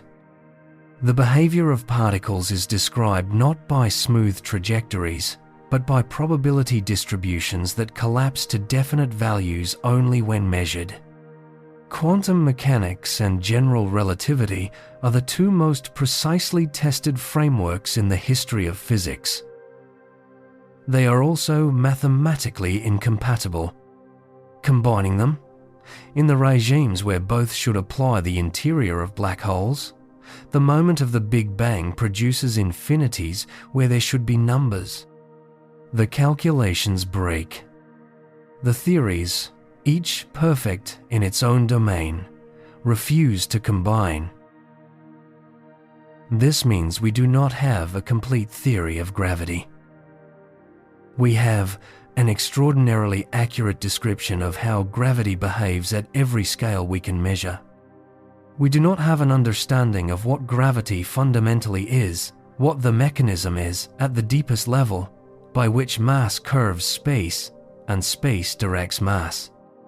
Whether there is a quantum of space-time curvature, a graviton, that carries the gravitational interaction the way photons carry electromagnetism, this is an open question. Gravitons have never been detected. Whether they exist in the form current theories predict, or whether the resolution of the incompatibility between gravity and quantum mechanics will require something entirely different, something that changes our conception of space and time as fundamentally as Einstein changed. Newton's nobody knows. And yet the sphere keeps appearing. Whatever gravity ultimately is, whether it is geometry, whether it is the exchange of particles, whether it is something we have not yet imagined, its effect is consistent. It pulls equally from all directions. It favors symmetry. It produces roundness at every scale, in every medium, across every span of time we can observe. The deep explanation of why gravity works this way may still be ahead of us. But the fact that it does reliably, universally, without exception, is one of the most precisely established facts in all of science. There is something worth sitting with in that gap. The force responsible for the shape of every world, every star, every galaxy cluster we have ever observed, the sculptor of everything we have been following through this story, is also the force whose fundamental nature we cannot yet fully explain. We can predict its effects with extraordinary precision. We cannot yet say, from first principles, why those effects are what they are. Newton measured it without understanding it. Einstein reframed it without completing it. And the universe, indifferent to our incomplete understanding, kept using it, kept pulling matter into spheres, kept curving space into symmetry, kept producing roundness from chaos with a consistency that suggests the answer, when it finally comes, will be something very simple and very deep. Whatever that answer turns out to be, it will have to account for everything we have seen in these 8 parts. The droplet and the neutron star, the galactic halo and the event horizon, the gravel worn smooth in the river, and the black holes ringing into silence after their collision. All of it shaped by something we can measure perfectly and understand only partially. The most familiar force in daily experience, the least understood at its foundations. Gravity sculpts the sphere, and the sphere keeps the question open. Take a piece of wire, bend it into a triangle, any size, dip it in soapy water and lift it slowly. A film forms, thin, iridescent, catching light in shifting bands of color, and then if you blow gently into it, a bubble grows. Not a triangular bubble, not a bubble with 3 flat sides and 3 sharp corners shaped by the frame you chose. A sphere, perfect, round, indifferent to the geometry you tried to impose on it. The wire can be any shape. The bubble will always be round. This is not a quirk of soap. It is a demonstration, small enough to hold between 2 fingers, of one of the deepest principles in physics. A soap film is under tension, every part of it pulling on every adjacent part, trying to contract, trying to reduce the total area of the surface. When the film encloses a volume of air, that tension is balanced by the pressure inside the bubble pushing outward. The shape the film settles into is the one where those 2 forces, inward tension, outward pressure, are in equilibrium at every point simultaneously. There is only one shape where that condition is perfectly satisfied everywhere at once. The sphere. A corner concentrates tension. At a sharp angle, the film has to curve more sharply to turn the corner, which means the forces acting on that small region are higher than the forces acting on the flatter parts of the film. That imbalance is not stable. The film responds by redistributing, curving, adjusting, flowing until the tension is the same everywhere. And when tension is the same everywhere, you have a sphere. The color you see on a soap bubble is part of this same physics. The film is so thin in places, only a few hundred times thicker than the wavelength of visible light, that light reflecting from the outer surface and light reflecting from the inner surface interfere with each other. Where the reflections reinforce, you see a bright color. Where they cancel, you see darkness. As the film drains gravity, pulling the soapy water downward, even as surface tension holds the film together, its thickness changes from moment to moment. The colors shift with it. You are watching the film's thickness mapped onto color in real time, as the bubble slowly approaches the moment it can no longer hold. When a bubble pops, the speed of that collapse is startling. The film doesn't simply fall, it retracts. The moment a hole opens anywhere in the surface tension pulls the film inward from that point, rolling it up as it goes, faster than the eye can follow without high-speed recording. The edge of the retreating film moves at roughly 30 meters per second faster than the speed of sound in some materials, curling the soap and water back into droplets as it goes. And those droplets, released from the surface, immediately pull themselves into spheres. The bubble is gone. The spheres remain. The principle continues. Now stretch the wire into something more complex. make a cube frame, 12 edges, 8 corners, a closed 3-dimensional structure. Dip it in soap. What forms is not a cube of soap film. It is something stranger and more beautiful. A set of flat films meeting at precise angles, each one pulled as flat as possible between its adjacent edges, all of them intersecting at a central point that hovers inside the cube like a small soap star. This is a minimal surface, not a sphere, because the wireframe is preventing the film from enclosing a free volume of air, but the flattest, shortest, most energy-efficient surface that can span the given boundary. Every junction where films meet does so at exactly 120 degrees, the angle at which surface tension from 3 directions balances perfectly. Mathematicians spent centuries studying these surfaces before understanding them fully. The shapes that soap films make across complex wireframes, catenoids, helicoids, surfaces that twist and curve in ways that look almost impossible, are solutions to equations that describe the minimum area a surface can have while still touching every point of a given boundary. The same mathematics describes how biological membranes fold and curve. A cell membrane is not a flat sheet. It curves, dimples, extends projections, forms vesicles that pinch off and carry material from one part of the cell to another.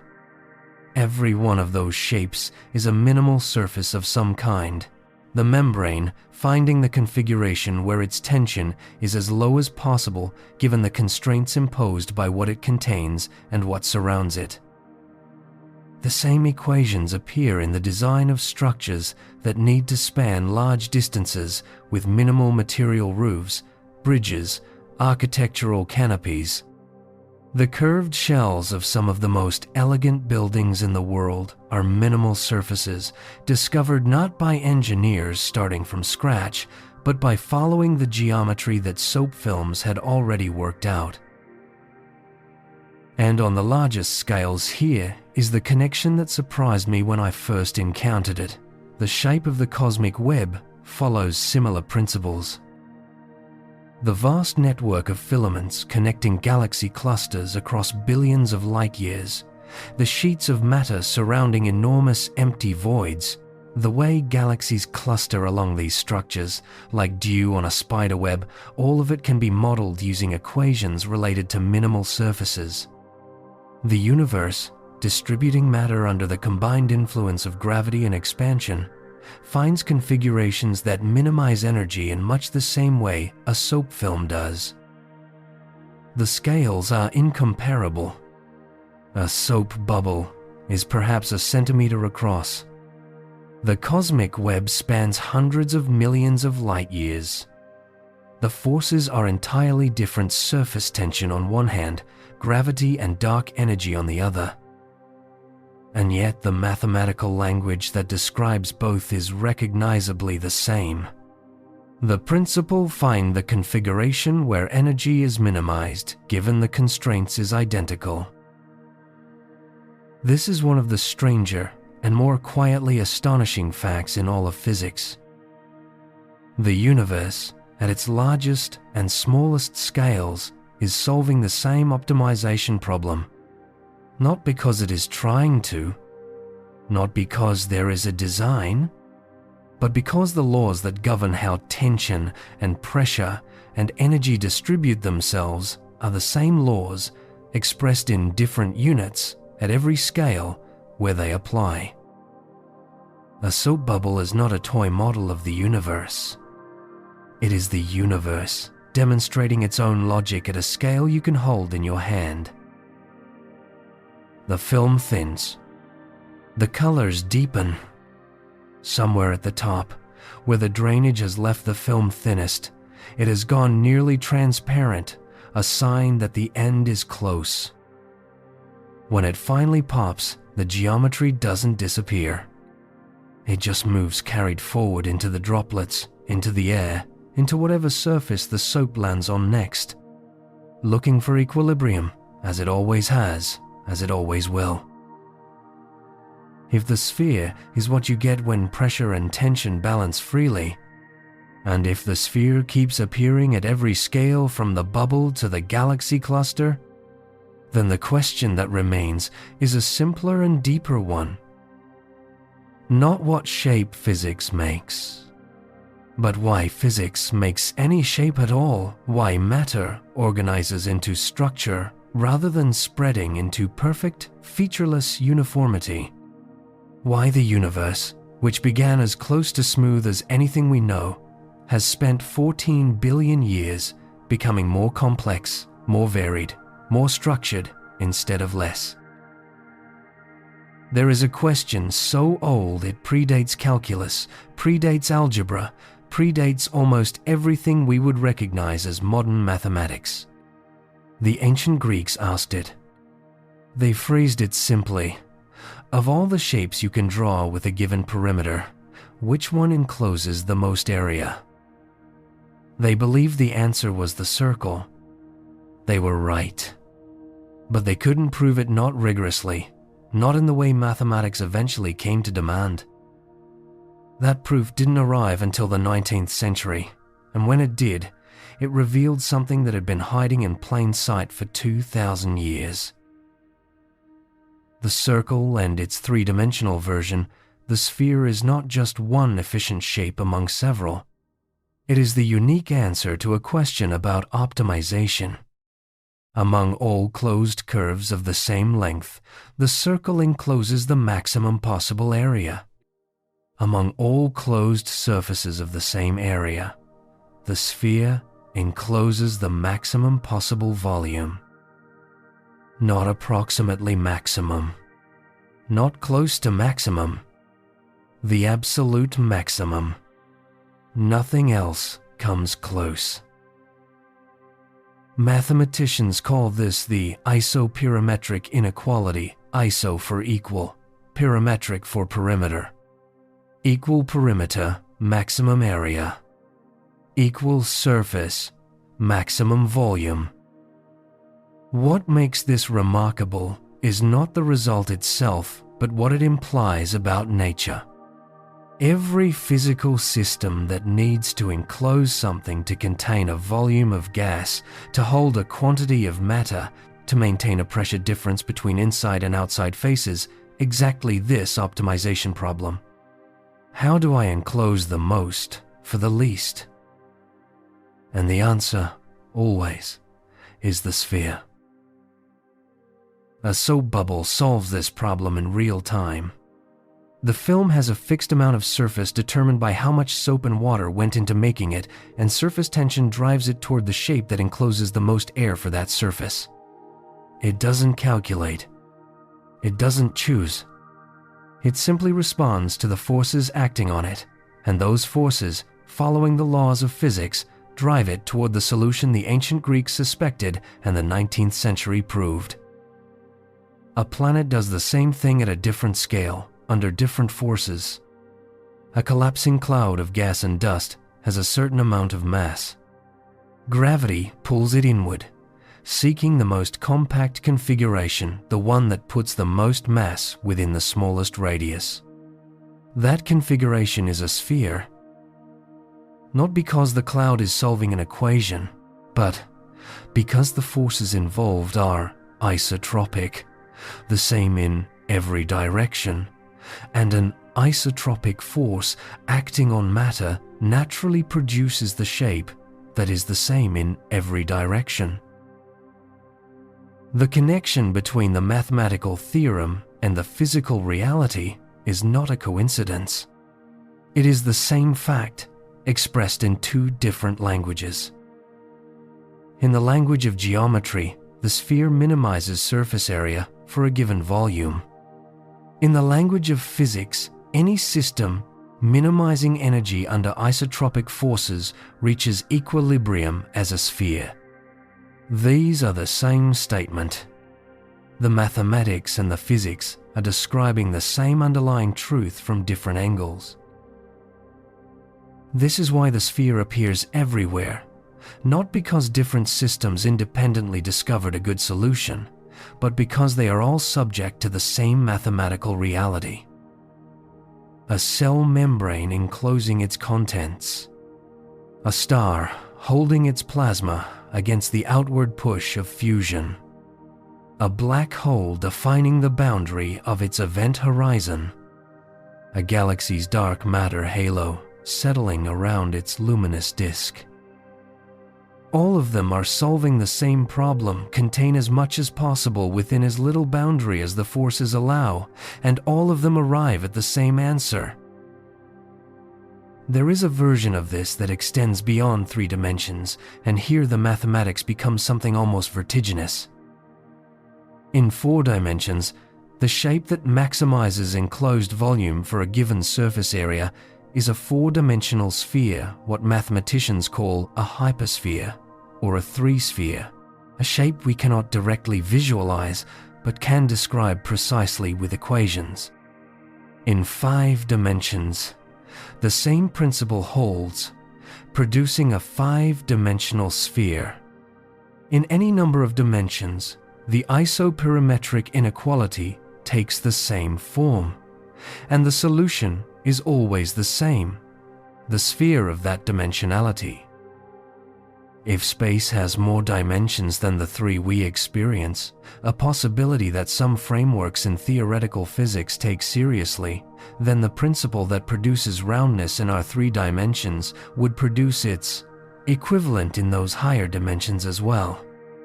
Whatever shape gravity and pressure and energy minimization would favor in a higher dimensional space, it would obey the same logic. The same truth, expressed in more dimensions than we can see. I find myself returning to that ancient question, the one the Greeks asked before they had the tools to answer it. They looked at the world and noticed that circles kept appearing.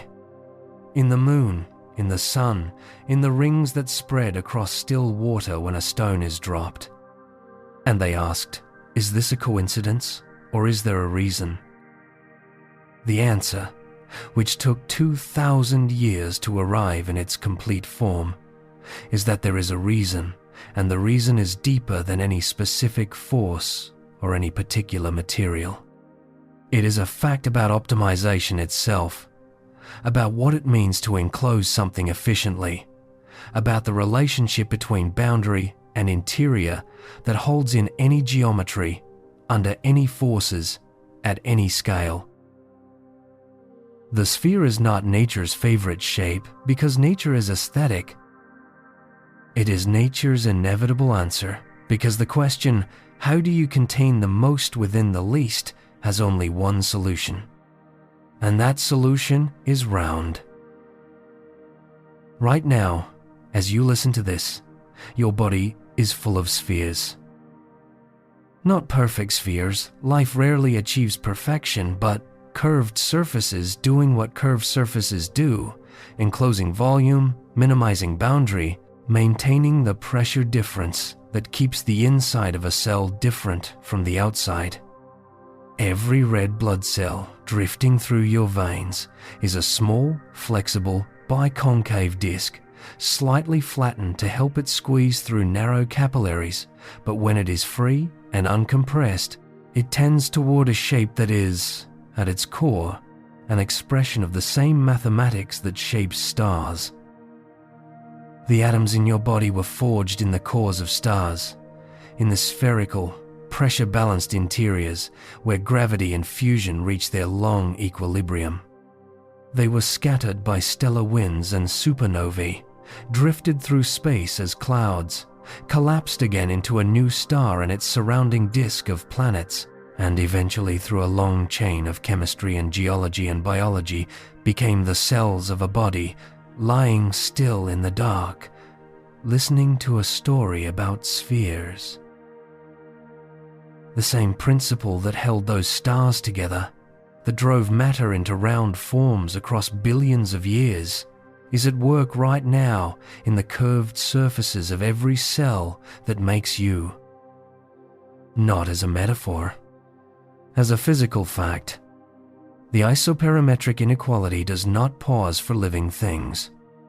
It applies here, in this body, in this moment, the same way it applies at the edge of a black hole or in the ancient light of the early universe. The universe has been solving this problem since before the first star formed. It is still solving it now. In you. In the air moving through your lungs.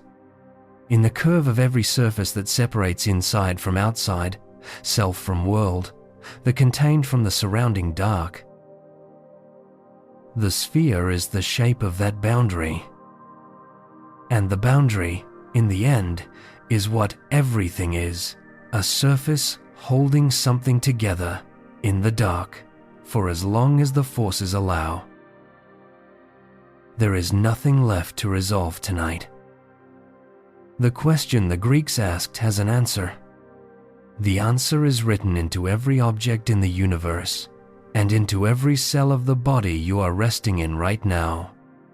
The same shape, the same logic, the same quiet efficiency, operating without pause at every scale, from the cell membrane to the edge of what we can observe. Let the mathematics rest now. You have been carrying it with you all along. On a winter morning, before the city wakes, a pigeon sits on a ledge above the street. It is not sleeping. It is solving a physics problem. The air around it is cold, cold enough that without action, the warmth inside its body would drain outward faster than it could be replaced. The pigeon has no equations, no instruments, no understanding of thermodynamics. But its body knows the answer anyway, because evolution has been solving this problem for tens of millions of years. It pulls its feathers outward, puffs them away from its body, trapping a layer of still air between the shafts, tucks its beak into its chest, draws its feet up close, and becomes, as nearly as a bird can become, a sphere. The reason has everything to do with surface. Heat leaves a body through its surface, not through its interior, not through its mass, but through the boundary between inside and outside. The larger that boundary, the faster warmth escapes. A flat shape, a stretched shape, an angular shape all have more surface for a given volume than a sphere does. A sphere is the configuration where the ratio of surface to volume is as small as it can possibly be. Less surface, slower loss, more warmth preserved. But the pigeon is doing something more than just becoming compact. The layer of trapped air between its feathers is not simply insulation in the colloquial sense. Still, air conducts heat very poorly. The molecules are too far apart to transfer energy efficiently from one to the next.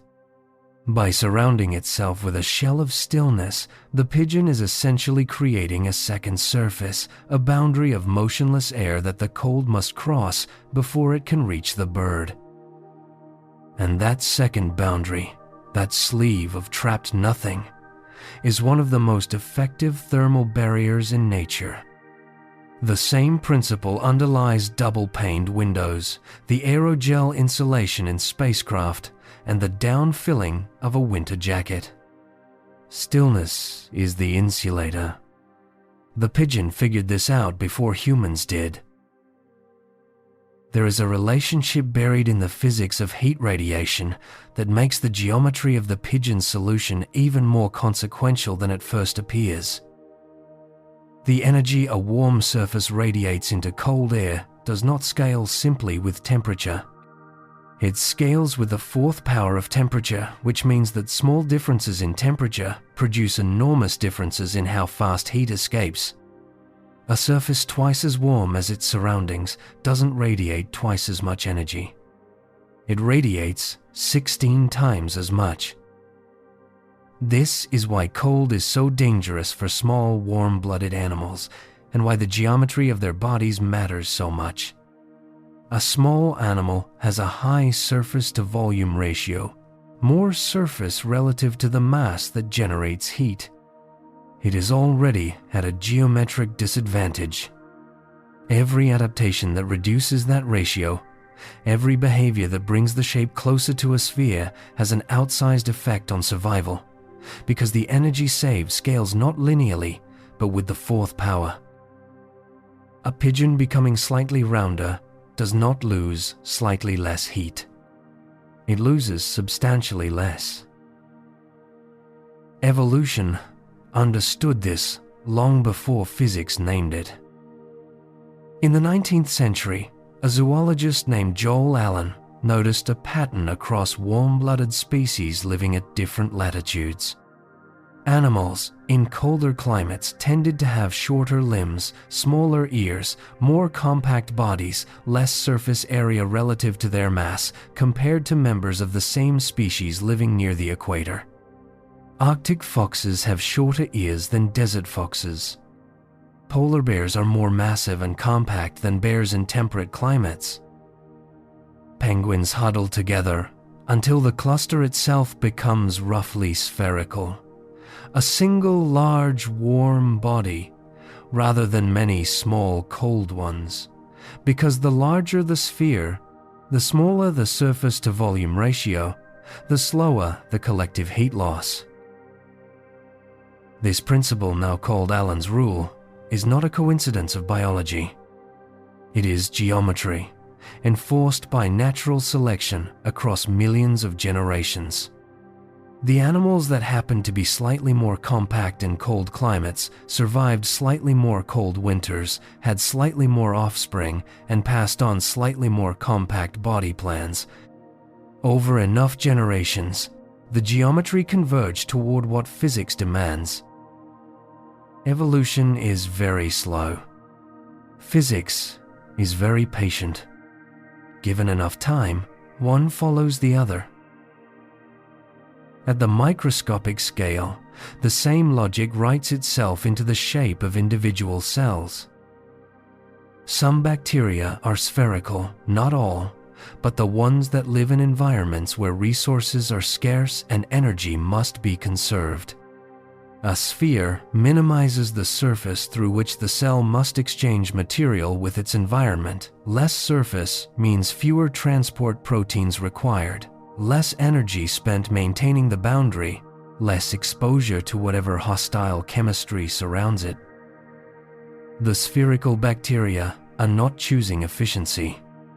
They exist because their ancestors that happen to be more spherical required less energy to maintain themselves, and in environments where energy is the constraint, that margin was survival. The same principle, again. Different organism, different timescale, same geometry. Scale up from the bacterium past the cell, past the organism, past the city where the pigeon sits, and the principle continues. A planet wrapped in atmosphere is doing something similar to the pigeon wrapped in feathers. The atmosphere traps a portion of the heat radiated from the surface, not all of it, not too much, but enough to maintain the temperature range that allows liquid water to exist. Remove that gaseous envelope, and the surface temperature drops by more than 30 degrees. The atmosphere is the feathers. The planet is the bird. The geometry of a sphere wrapped in an insulating layer is identical. On Europa, one of Jupiter's moons, this logic reaches a strange and beautiful extreme. Beneath a shell of ice, perhaps 15 to 25 kilometers thick, a global ocean of liquid water persists, kept from freezing not by sunlight, which barely reaches that far from the sun, but by the tidal flexing of the moon's interior as Jupiter's gravity squeezes and stretches it. The spherical shell of ice acts as insulation, the same principle as the pigeon's feathers, scaled to a moon. The warmth generated inside cannot escape fast enough through that thick round boundary. The ocean survives. The pigeon on the ledge knows none of this. It sits in the cold, feathers puffed, a small warm sphere maintaining itself against the gradient between its body temperature and the winter air. Below it, the city begins to stir, bodies waking, breath fogging, heat rising from windows and vents into the cold. Every warm thing losing heat through its surface. Every warm thing, in its own way, trying to become slightly rounder, slightly more compact, slightly less exposed to the cold that surrounds it. The geometry of warmth is the geometry of spheres. It appears in feathers and in atmospheres, in bacteria and in moons, in the huddle of penguins and in the thick ice shell of a world orbiting Jupiter in the dark. Different materials, different forces, different scales, but the same answer to the same question. How do you stay warm when everything around you is cold? You become as round as you can. You reduce the boundary between inside and outside. You wrap yourself in stillness. And then you wait. Quietly, patiently, for the cold to pass. There is a kind of patience in gravity that nothing else in nature possesses. Not the patience of waiting for something to happen, but the patience of applying the same pressure in the same direction, without rest, without variation, for longer than most processes in the universe can sustain. Rock is hard. We think of it as the definition of permanence, the thing that outlasts everything softer, the foundation beneath every surface we stand on. And rock is hard, at the scale of human experience. Drop a stone and it doesn't deform. Strike it and it resists. Build on it and it holds for centuries. But gravity does not work at the scale of human experience. It works at the scale of millions of years. And at that scale, rock flows. Not quickly, not visibly, but measurably, reliably, inevitably the same solid silicate that forms a mountain behaves, over geological time, more like an extraordinarily slow, cold liquid than like the rigid material we think it is. The mantle of the Earth, thousands of kilometers of solid rock, moves at roughly the pace of a growing fingernail. Centimeters per year. A speed so slow it is meaningless in any human context, and yet fast enough, given billions of years, to have rearranged the entire surface of the planet multiple times. This is the mechanism by which gravity carves a sphere out of rock. Not by cutting, not by melting, though melting helps, but by applying weight, the weight of a growing body pressing inward on every part of itself until the material beneath yields. Until a mountain, unsupported by anything strong enough to hold it against the mass above, begins to sink. Until a crater, the low point in a landscape, begins to fill as the surrounding material creeps slowly inward and downward under its own weight. The threshold where this begins is somewhere around 600 kilometers in diameter. Below that, the strength of rock and ice is enough to maintain irregular shapes indefinitely, the jagged, potato-like forms of asteroids we have visited and photographed. Above it, self-gravity wins. The body's weight exceeds what its material can support, and the slow, patient reshaping begins. But here is what most accounts of this process leave out. Gravity doesn't just shape the outside of a planet. It organizes the inside, and that internal organization is, in many ways, more consequential than the roundness of the surface. When a planet forms, when enough mass has gathered, that gravity has begun to dominate the interior heats.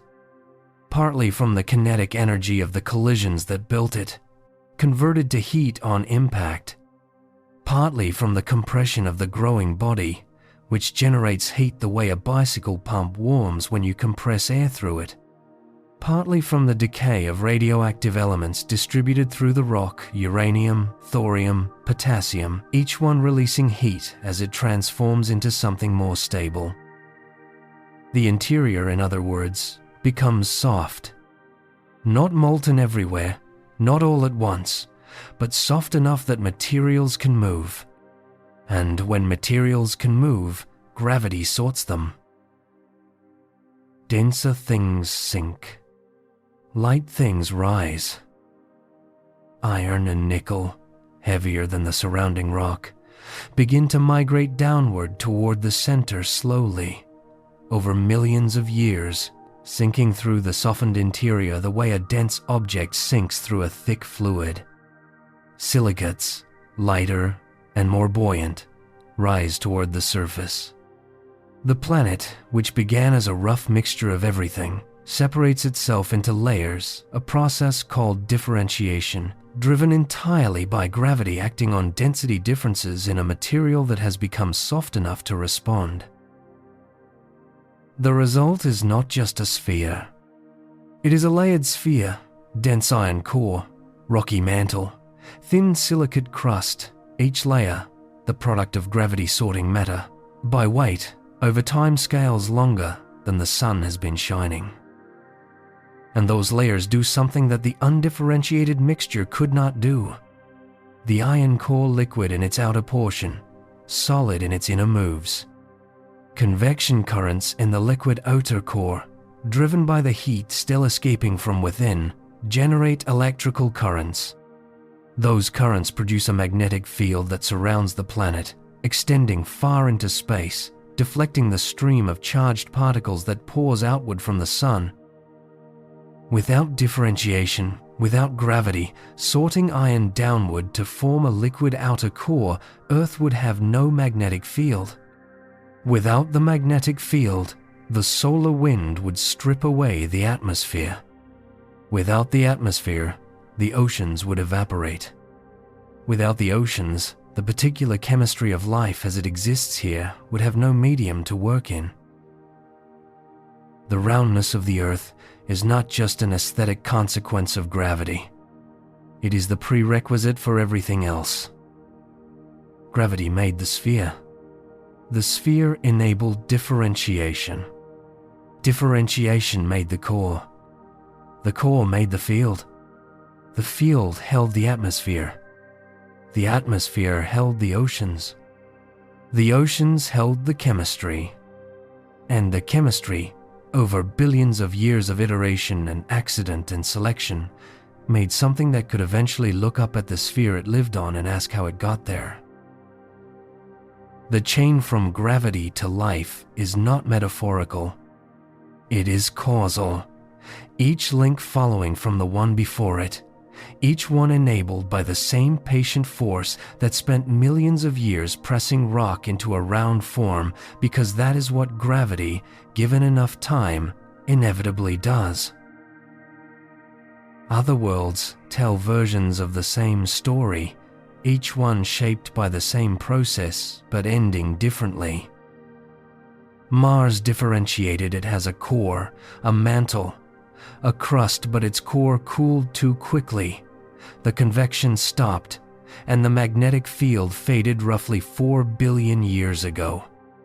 Without that shield, the solar wind gradually stripped away the Martian atmosphere, and the liquid water that once flowed across its surface slowly disappeared.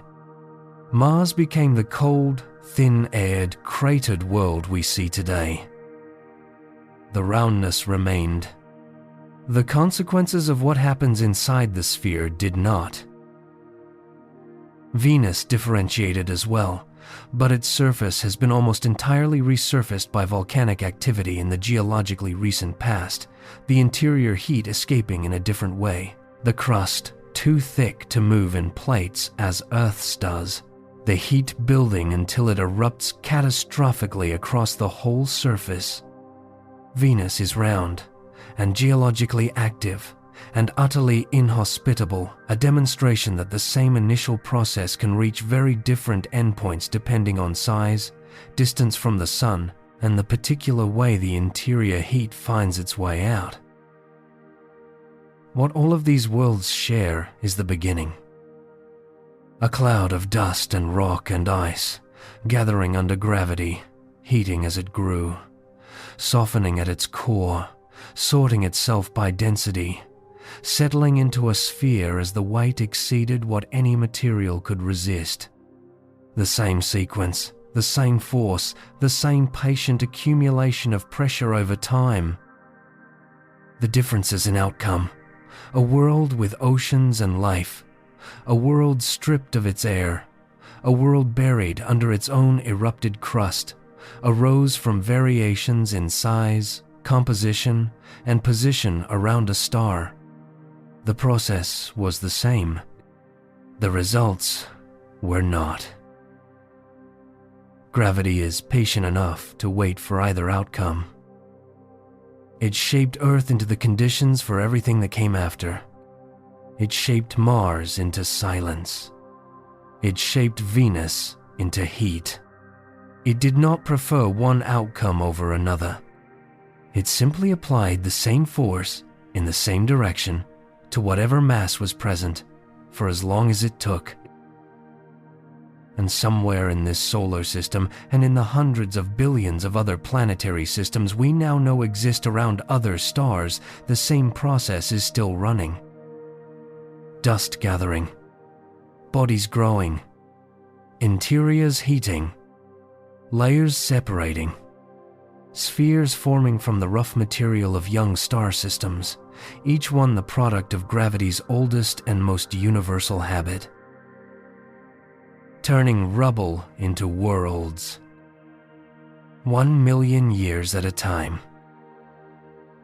There is a moment in the life of every world when it stops being rubble.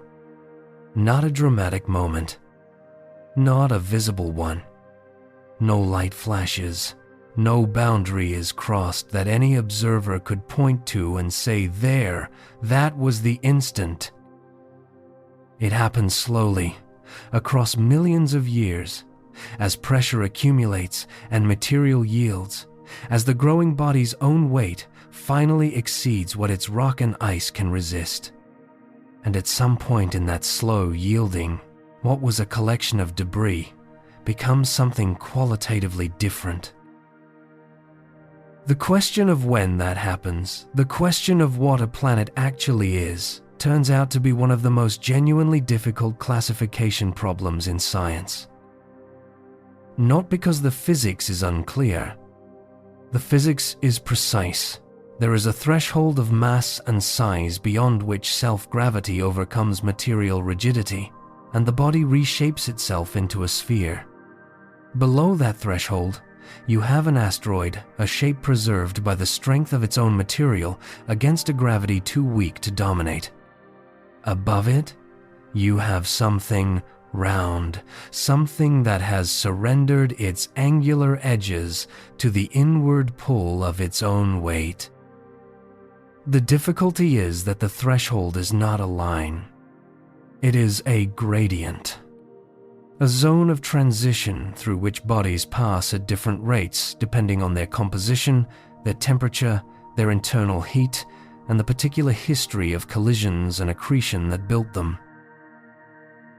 Consider two bodies sitting on opposite sides of this zone. Ceres, the largest object in the asteroid belt, nearly 1,000 kilometers across, crossed the threshold long ago. Its gravity smoothed its surface, organized its interior into layers, and held on to enough volatile material to maintain patches of exposed ice at its surface. It is round. It is geologically differentiated. By the physical definition, it is a world. Vesta, slightly smaller, sits just below. It has a hint of differentiation. Its interior has partially separated into layers, but its surface remains scarred and irregular, not fully yielded to its own gravity. It is something between. Not quite debris, not quite world. The universe, it seems, does not draw clean lines. Then there is Haumea. Haumea is massive enough to have reached hydrostatic equilibrium. Its gravity is strong enough to pull it into the shape gravity prefers. But Haumea rotates once every 3 hours and 56 minutes, so fast that the day on its surface is shorter than the time it takes to watch a film. At that rotation speed, the centrifugal force at the equator is large enough to counteract a significant fraction of gravity's inward pull. The result is a body caught between two forces pulling in opposite directions, gravity trying to make it round, rotation trying to fling its equator outward, and the shape that emerges from that contest is neither. Haumea is an ellipsoid, roughly the shape of an American football. Its long axis more than twice the length of its short axis. A body massive enough to be round, spinning too fast to stay that way. What Haumea shows us is that the threshold is not just about size. It is about the balance of forces, gravity on one side, rotation on the other, composition and temperature, and history on both. The question of when a rock becomes a planet is really a question about which force wins, and the answer is rarely simple. Pluto makes this visible in a different way.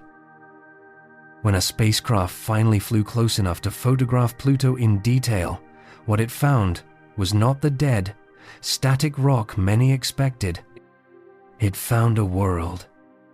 Smooth nitrogen ice plains covering an area the size of Texas. Mountains of water ice rising 3 kilometers above the surrounding terrain. Evidence of internal heat, of geological activity, of a surface still being reshaped by processes that have continued for billions of years. Pluto is round. It is geologically complex. It is differentiated. It has a rocky core surrounded by a mantle of water ice and a surface of more exotic ices that cycle through its thin atmosphere with the seasons of its long, elliptical year.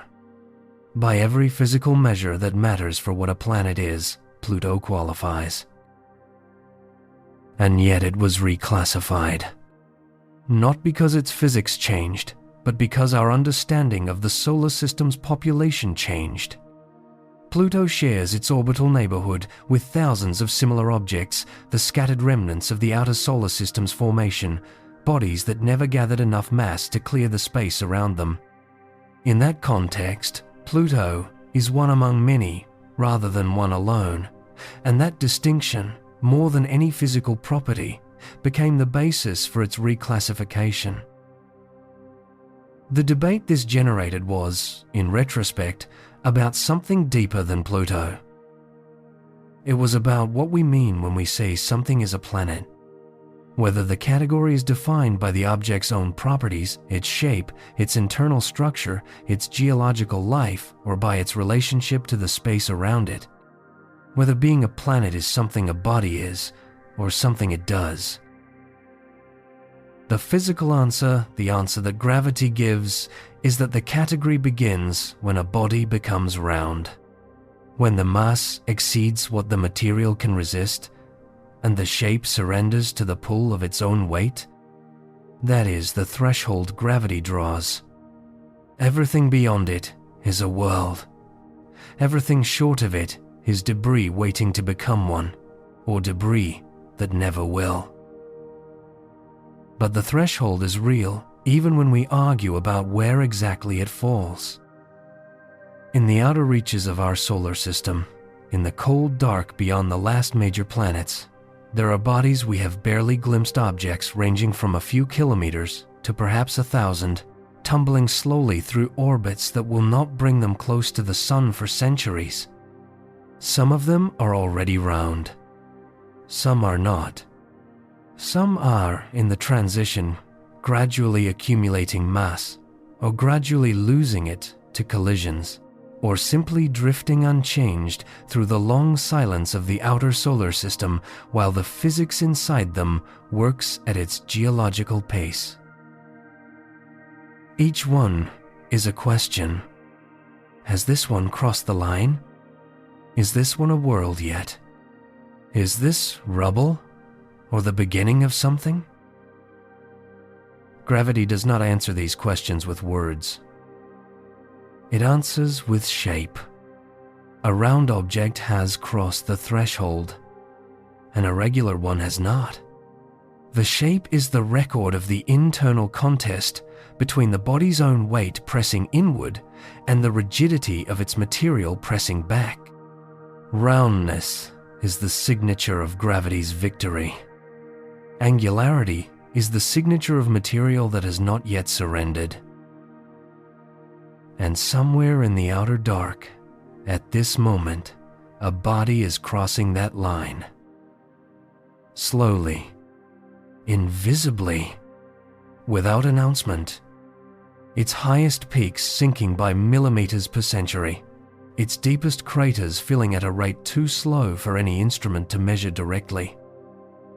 But measurably, reliably, inevitably the same patient process that shaped every world in this solar system, still running, still finding new material to work with, still turning rubble into worlds 1 million years at a time. We have named the planets we know. The ones being born in the outer dark do not have names yet. They are still becoming.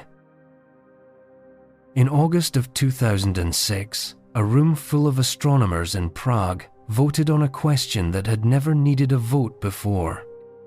What is a planet? For most of human history, the answer was obvious.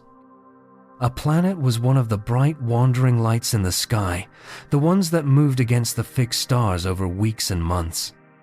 Mercury, Venus, Mars, Jupiter, Saturn. Later, as telescopes improved, Uranus and Neptune joined the list. Then Pluto, in 1930, discovered by a young astronomer in Arizona scanning photographic plates for something he could barely see. For 76 years, Pluto was a planet because everyone agreed it was. Not because it had been formally defined as one, but because it fit the pattern, and the pattern had never needed defining. Then the outer solar system began to reveal itself. In the years around the turn of the millennium, new objects were found beyond Neptune. One of them, found in 2005 in the cold dark at the edge of the solar system, was nearly the same size as Pluto. In some measurements, slightly larger, definitely rounder. If Pluto was a planet, this new object Eris should be too. And if Eris was a planet, so too should several others already discovered, and however many more remained unfound in the vast cold beyond. The solar system, it turned out, was full of Pluto-like objects, not one special case at the edge, but an entire population of icy, round, distant bodies that no one had seen before, because no telescope had looked carefully enough, far enough, long enough. The astronomers in Prague faced a choice. They could expand the definition of planet to include Eris and the others, which would mean dozens of planets, possibly hundreds once the outer solar system was mapped more completely. Or they could draw a new line, one that Pluto didn't cross. They drew the line. The definition they adopted has 3 parts. A planet must orbit the Sun. It must be massive enough that its own gravity has pulled it into a roughly round shape. And it must have gravitationally dominated its orbital neighborhood, cleared the space around its path of other significant bodies, either by absorbing them, ejecting them, or capturing them into stable resonances. Pluto satisfies the first 2. It orbits the Sun every 248 years. It is round, genuinely, measurably round, its gravity having long since smoothed it into a sphere of rock and ice roughly 2,300 kilometers across. But the third condition is where Pluto fails, and the failure is not marginal. Pluto orbits within the Kuiper Belt, a vast region beyond Neptune populated by hundreds of thousands of icy objects left over from the solar system's formation.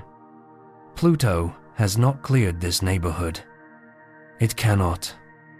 Its mass is too small relative to the region it occupies, and the Kuiper Belt is simply too large and too populated for any single object of Pluto's size to gravitationally dominate it.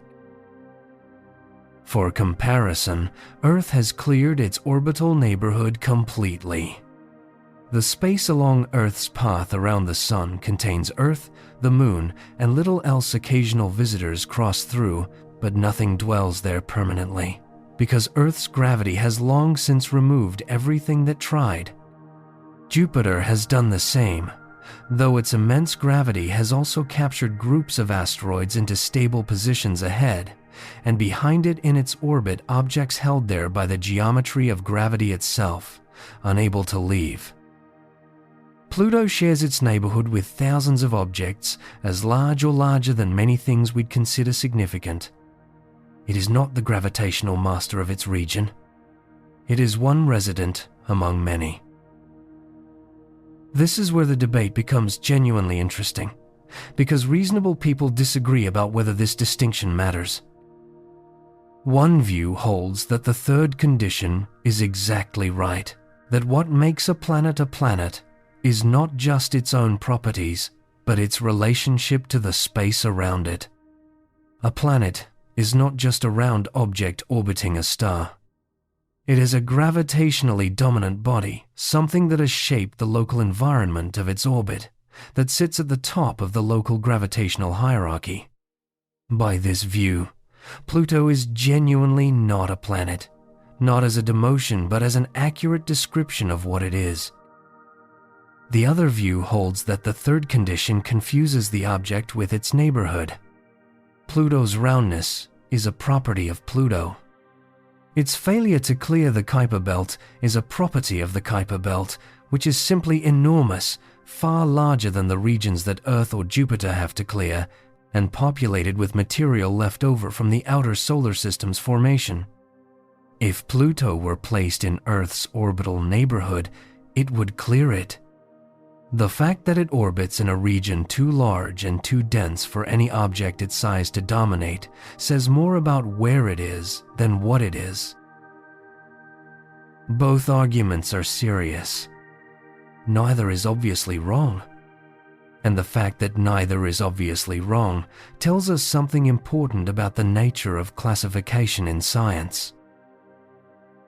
We classify things to make them manageable, to group the universe into categories that carry predictive power, that tell us something about what to expect from an object once we know which category it belongs to.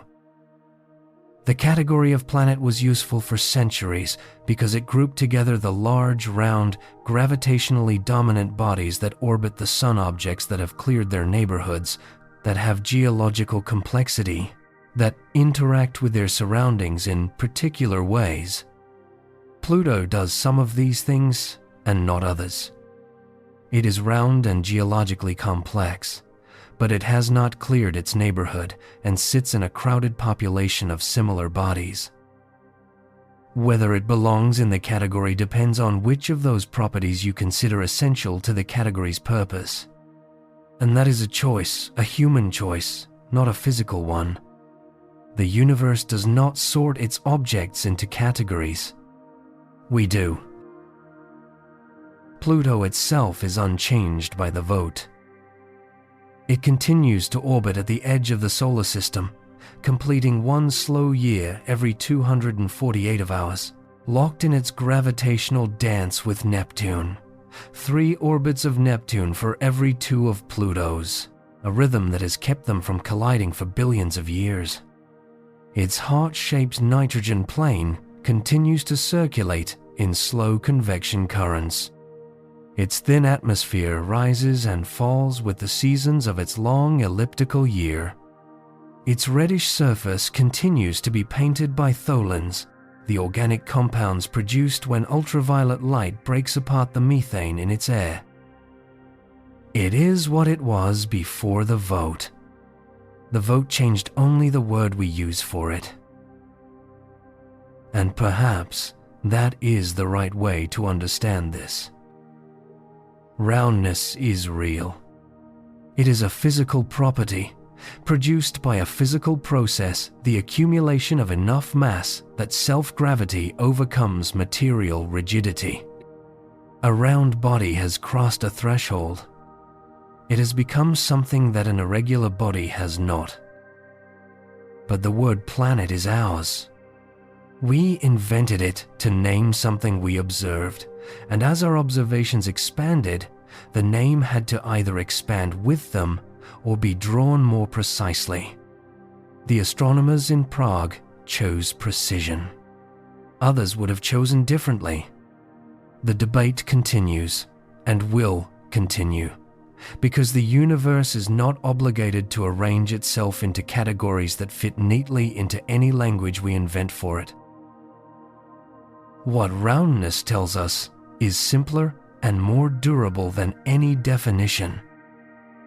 It tells us that gravity has won, that a body has grown heavy enough to pull itself into the shape that gravity, given enough time and mass, always produces. That something which began as rubble has reached the threshold where the physics of self-gravitating bodies takes over. Whether we call that a planet or a dwarf planet or something else, gravity doesn't care. It made the sphere. It will keep making spheres in the Kuiper belt and beyond it, and in every planetary system around every star in this galaxy, regardless of what we decide to call them. The names are ours. The spheres belong to physics. The light touching your skin right now is old. Not old in the way that antiques are old, or ruins are old, or even in the way that ancient light from distant galaxies is old.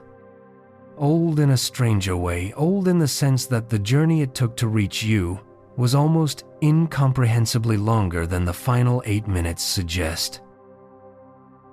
Light travels from the sun to the earth in 8 minutes. That part is well known. What is less often said is that before those 8 minutes, before the photon ever left the sun's surface, it spent somewhere between 100,000 and 1 million years making its way from the core to the surface. 1 million years. The same light that takes 8 minutes to cross the space between here and the sun spent longer than our entire species has existed trying to escape the interior of the star that made it. The reason is the sun's density. At the core, where hydrogen fuses into helium, where the temperature reaches 15 million degrees and the pressure exceeds anything we can create in a laboratory by many orders of magnitude, the plasma is so dense that a photon cannot travel more than a tiny fraction of a centimeter before being absorbed by an ion and remitted in a random direction. Not forward, not outward. In whatever direction the quantum randomness of the interaction dictates. So, the photon drifts. It is absorbed. It is re-emitted. It travels another tiny distance in another direction. It is absorbed again. This process, called a random walk, means that the photon's net progress outward from the core is agonizingly slow, despite the fact that between each absorption, it moves at the speed of light. The speed is there. The direction is not.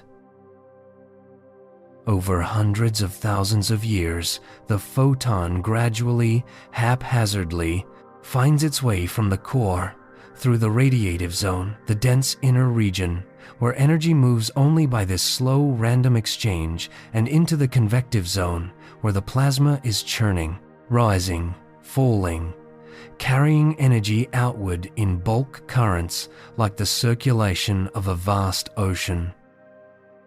There, the journey accelerates.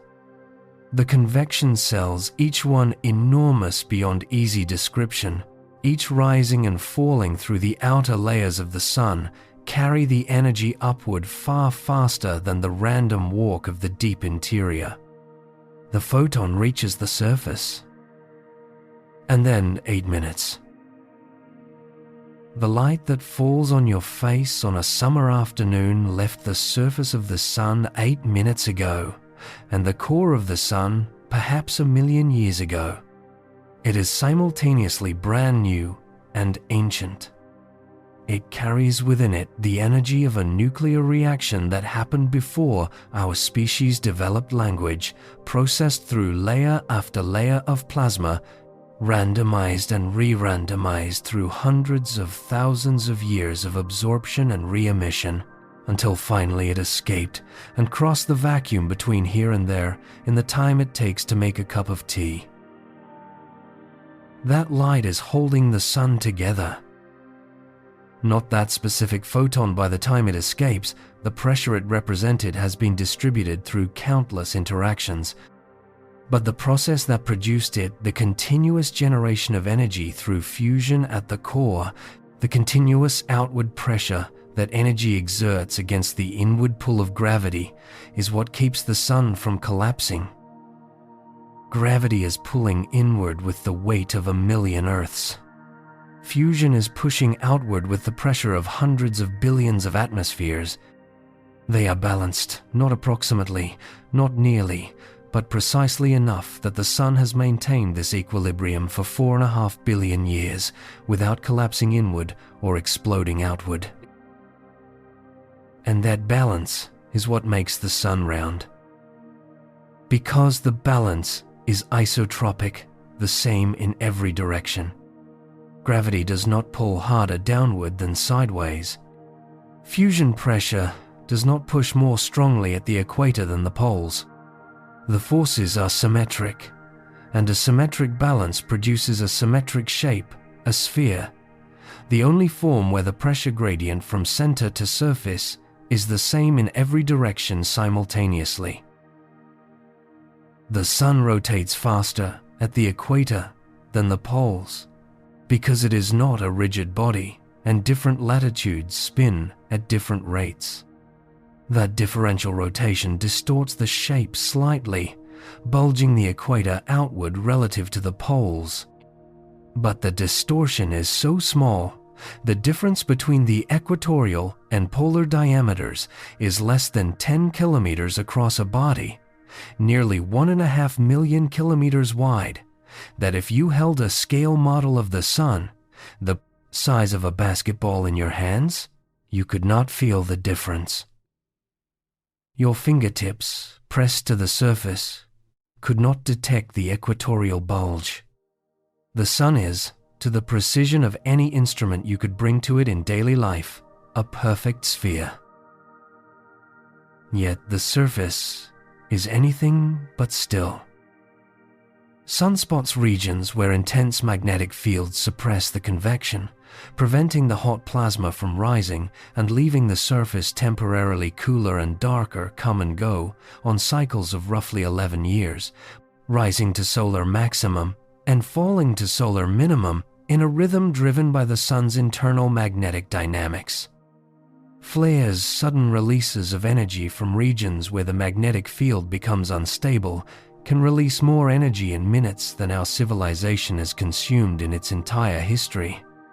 Coronal mass ejections send billions of tons of plasma hurtling outward through the solar system at millions of kilometers per hour. And through all of it, the sphere holds. The overall shape does not change. The balance between gravity and pressure maintained by the continuous flow of energy from core to surface, the same flow that a photon began 1,000,000 years ago, and completed 8 minutes ago is not disrupted by events that, from our perspective, look catastrophic. The sun is self-correcting. If the core temperature rises slightly, fusion accelerates, producing more outward pressure, which expands the core slightly, which lowers the density and temperature again, a feedback loop that restores equilibrium without any external intervention. If the core cools slightly, the opposite happens. It has been self-correcting in this way for 4.5 billion years. It will continue for another 5 billion or so until the hydrogen at the core is exhausted. When that happens, the balance will break. The core, no longer generating outward pressure through fusion, will begin to collapse under gravity. That collapse will heat the surrounding shell of hydrogen, igniting fusion in a layer around the core rather than at the core itself. The extra energy from that shell will push the outer layers of the sun outward, far outward, expanding the sun into something unrecognizable, a red giant that will reach, perhaps, to the orbit of Mars. What happens to Earth in that scenario is uncertain. Some models suggest it may be engulfed, others that it will spiral outward as the sun loses mass and its gravitational grip weakens. Either way, the surface of this planet will not be a place where anything we would recognize as life could persist. Eventually, the outer layers of the red giant will be blown off into space as a planetary nebula glowing in patterns determined by the sun's rotation and magnetic field. What remains at the center will be the core compressed by gravity into a white dwarf, roughly the size of the Earth but containing most of the sun's remaining mass. Still round. Always round. The sphere persisting even in death because the gravitational symmetry that produced it does not depend on fusion to hold its form, only on the balance between its own internal pressure and the weight pressing inward. The light that left the sun's core 1 million years ago and arrived here 8 minutes ago, that light will one day stop coming. But not soon. The sun has been burning for 4.5 billion years and has roughly that long again before the balance begins to fail. The photons, making their slow, random walk through the radiative zone right now, the ones that began their journey before our species existed, will complete that journey long after any civilization we could imagine has risen and faded. They are patient. The sun is patient. Gravity is patient. And somewhere in that patience, in the slow drift of a photon through 1 million years of dense plasma and the 8-minute crossing of the void, and the moment it reaches the atmosphere and scatters into the particular quality of light that falls through a window in the early morning somewhere in that chain, is a story about time that is easy to miss if you are not looking for it. The sunrise you see is not the sun as it is now. It is the sun as it was 8 minutes ago. The energy in that light is the sun as it was 1 million years ago, or more. What reaches you is always the past, ancient energy finally completing a journey it began before you, before your ancestors, before the first members of your species stood upright and looked at the sky and wondered what that bright thing was. It has been making its way toward you ever since. There is a shape at Saturn's North Pole that has no right to exist. Not because it violates any law of physics, it doesn't.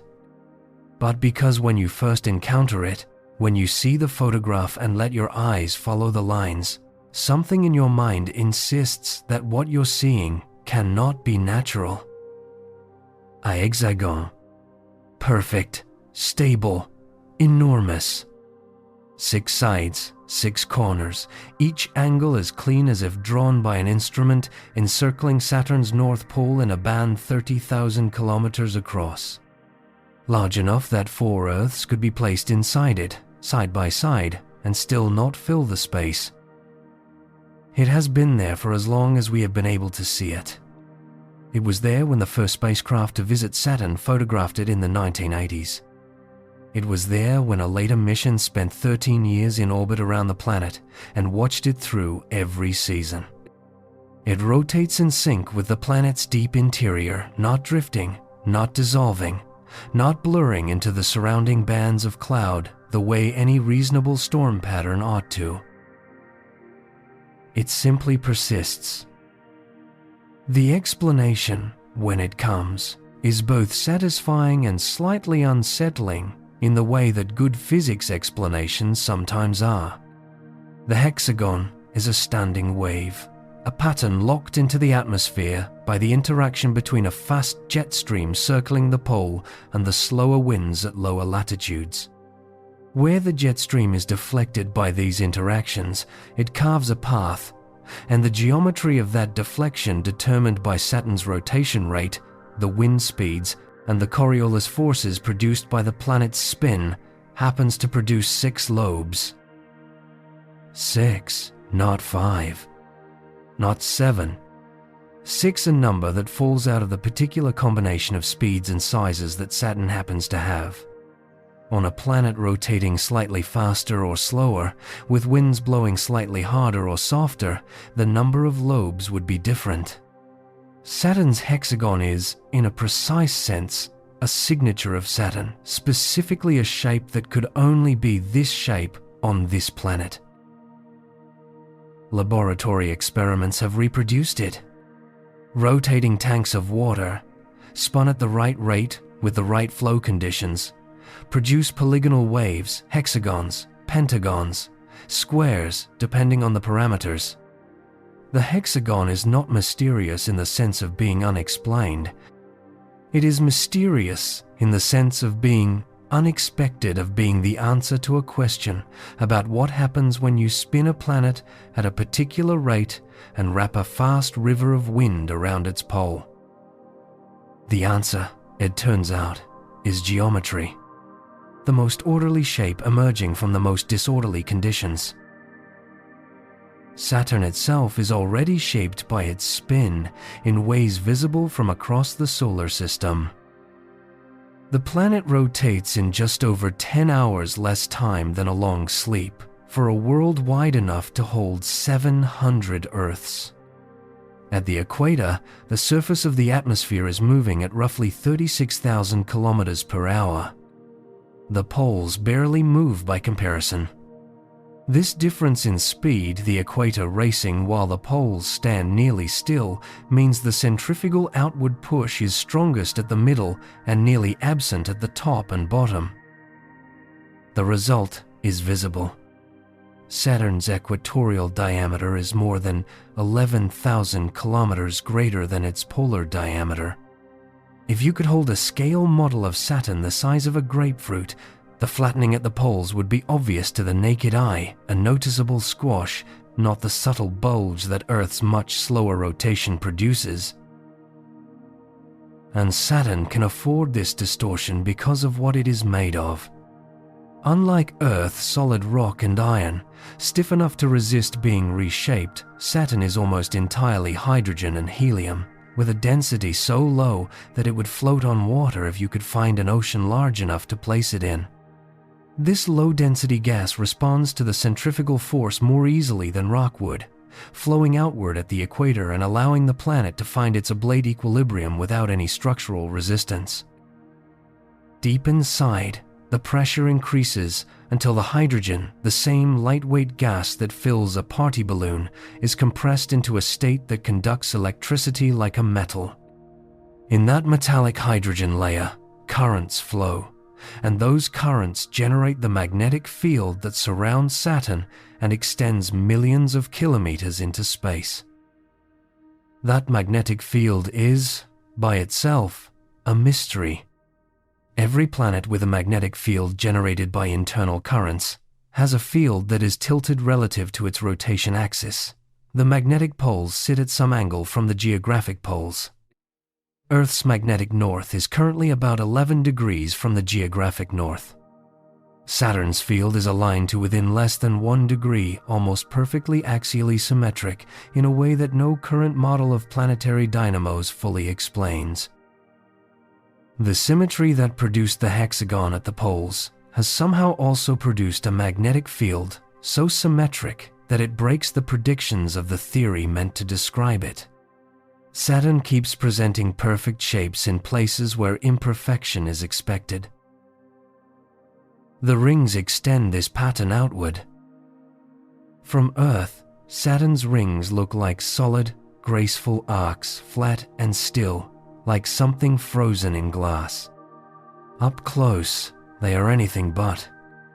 They are billions of separate objects, ice and rock, ranging from microscopic grains to boulders the size of houses, each one following its own independent orbit, each one moving at a speed determined by its distance from Saturn. The inner particles orbit faster, the outer ones slower.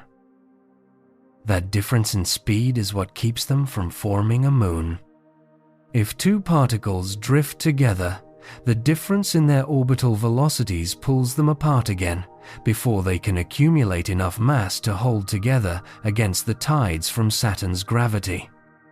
The rings exist in a region where building a moon is forbidden by orbital mechanics close enough to Saturn that any attempt at accumulation is undone before it can take hold. But the rings are not permanent. They are draining. Charged particles from the rings interact with Saturn's magnetic field and spiral down into the upper atmosphere, tens of thousands of kilograms per second, a constant, gentle rain of ice, disappearing into the cloud tops. At that rate, the rings will be gone within 100 million years. Perhaps less. On a geological timescale, they are a momentary feature, a brief, shimmering phase in Saturn's long history. We happen to live at the moment when they exist. If our civilization had arisen 100 million years earlier or later, a small shift in the long chronology of life on Earth, we would have found Saturn ringed differently, or not at all. The rings we photograph, the ones that appear in every image and diagram and schoolroom poster, are a coincidence of timing. We arrived in the one era when they happened to be there. Titan moves through all of this at a distance of just over 1 million kilometers from Saturn. It is the only moon in the solar system with a thick atmosphere dense enough to obscure the surface, dense enough to scatter sunlight into a permanent orange haze, dense enough to support a weather cycle with lakes and rivers and seasonal patterns, all made not of water, but of liquid methane. That atmosphere rotates faster than the moon beneath it, carried along by forces that include Saturn's gravitational influence, the absorption of sunlight, and dynamics that researchers are still working to fully understand. A moon whose air outruns its ground. In the shadow of a planet whose pole wears a hexagon, with rings made of ice that are slowly becoming clouds. Saturn is a system in motion at every scale, the planet spinning too fast for a perfect sphere, the atmosphere churning in patterns that crystallize into unexpected geometry, the rings drifting downward grain by grain, the moons carrying their own weather through the cold light of a distant sun. All of it shaped by spin. All of it held, barely, by gravity. The two forces in their ancient negotiation, writing the result across 100,000 kilometers of gas and ice and magnetic field visible from Earth, through any modest telescope on a clear night, as a small pale oval with a thin line through it. The hexagon is up there now, rotating, persisting. 6 perfect sides, 30,000 kilometers across, maintaining its geometry in the cold dark at the top of a world that spins too fast to be round. Waiting as it has waited for longer than our civilization has existed for someone to look closely enough to see it. Somewhere in the rings of Saturn, two particles of ice drift toward each other. They are small, perhaps a few centimeters across, perhaps a meter, tumbling slowly through the cold. They are close enough that their gravity pulls them together, a pull so faint it would be undetectable anywhere else, but real enough here in the silence of the rings to draw them slowly inward. They touch, and then they separate. Not because the collision pushed them apart, it was too gentle for that, but because the two particles are orbiting Saturn at slightly different speeds. The inner one, closer to Saturn, moves faster than the outer one. In the moment it takes for their gravity to draw them together, the orbital mechanics of their positions has already begun pulling them apart again. The inner particle races ahead. The outer one falls behind. Whatever accumulated between them dissolves before it can become anything. This has been happening in the rings of Saturn for as long as the rings have existed. Particles drift together and are separated by the inexorable difference in their orbital velocities.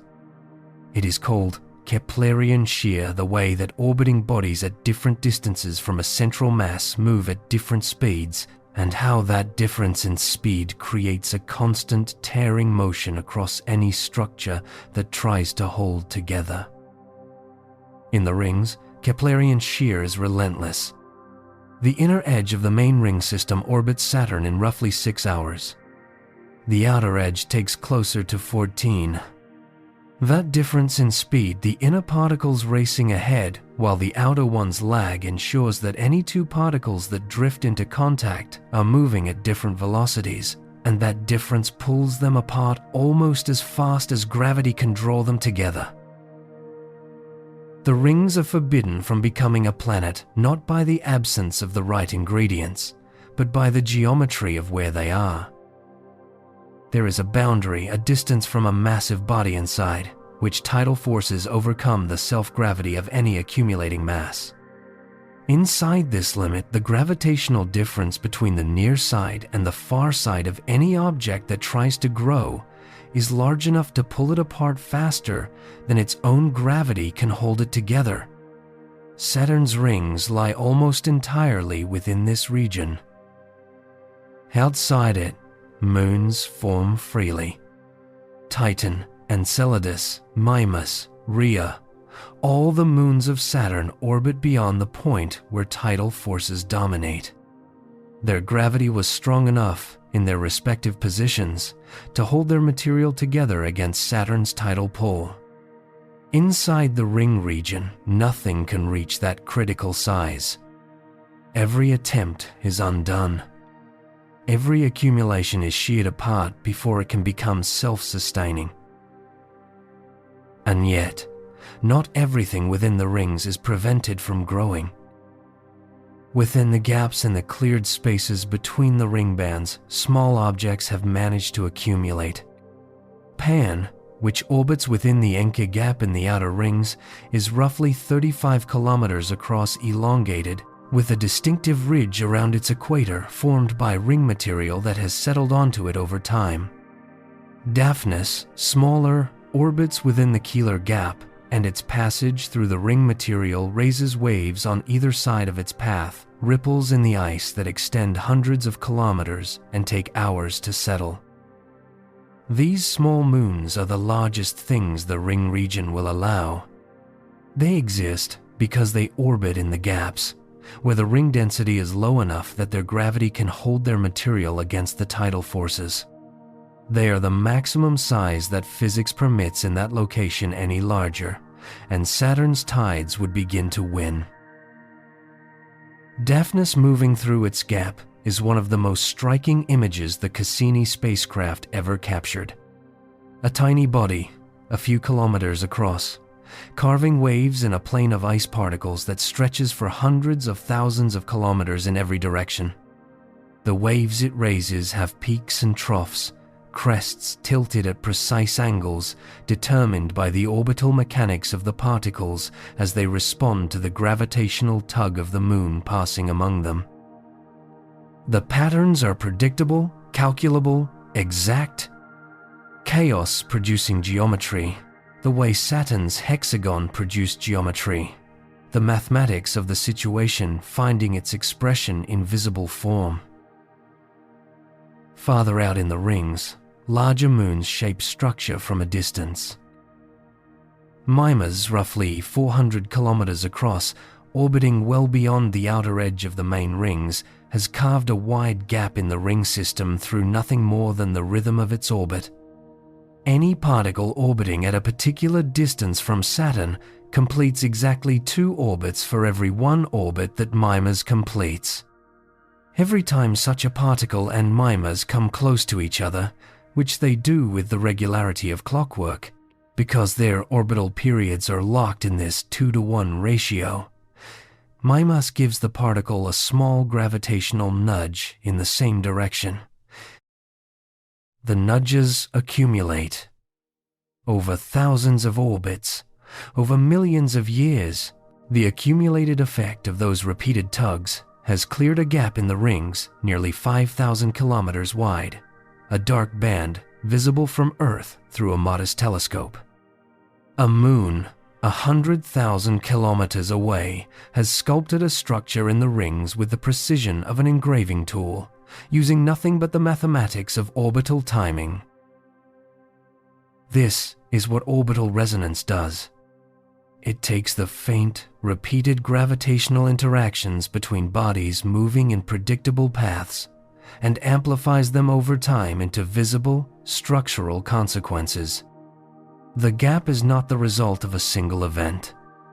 It is the accumulated signature of billions of repeated encounters, each one microscopic in effect, together producing something a telescope can resolve from hundreds of millions of kilometers away. The rings are full of these signatures. Each gap, each bright band, each ripple and wave records the history of gravitational interactions between the ring material and the moons that orbit nearby or within. The rings are not simply a disk of orbiting debris. They are a record written in the positions and densities of billions of ice particles of every gravitational relationship in the system, accumulated across the lifetime of the rings themselves. Read carefully. They tell you where the moons are, how massive they are, how their orbital periods relate to each other, and how all of those relationships have evolved over time. They are an archive of orbital dynamics, preserved in ice. Light moves through them differently than it moves through anything else we have observed.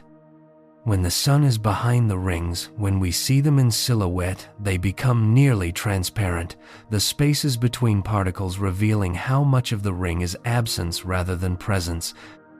Most of the volume of the rings is empty. The particles are separated by distances many times their own size.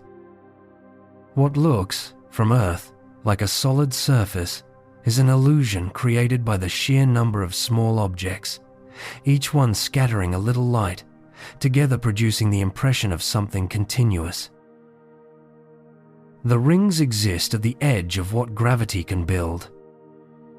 Inside the tidal limit, tides prevent accumulation. Outside it, moons form. At the boundary itself, the ring particles orbit in a state of suspended, becoming close enough to each other that they interact constantly, gravitationally influencing each other's paths, momentarily drifting together and then separating again, never able to cross the threshold into something larger. It is not failure.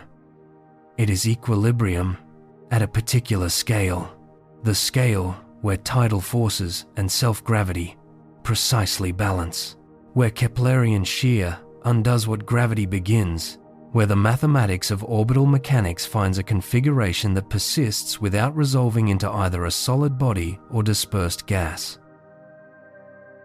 The rings hover at that balance point.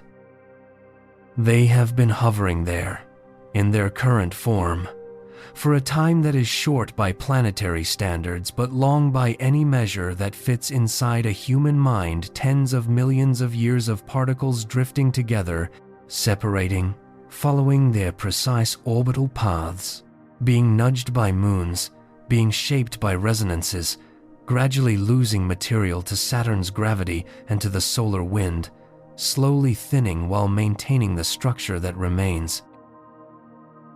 When the last of them finally falls, when the ice has all drained downward and the plane of the rings has emptied, and Saturn's equatorial plane holds nothing but the faint memory of what was there, the planet will continue spinning, striped with its bands of wind, wearing its hexagon, its moons orbiting in the silence beyond the place where the rings used to be.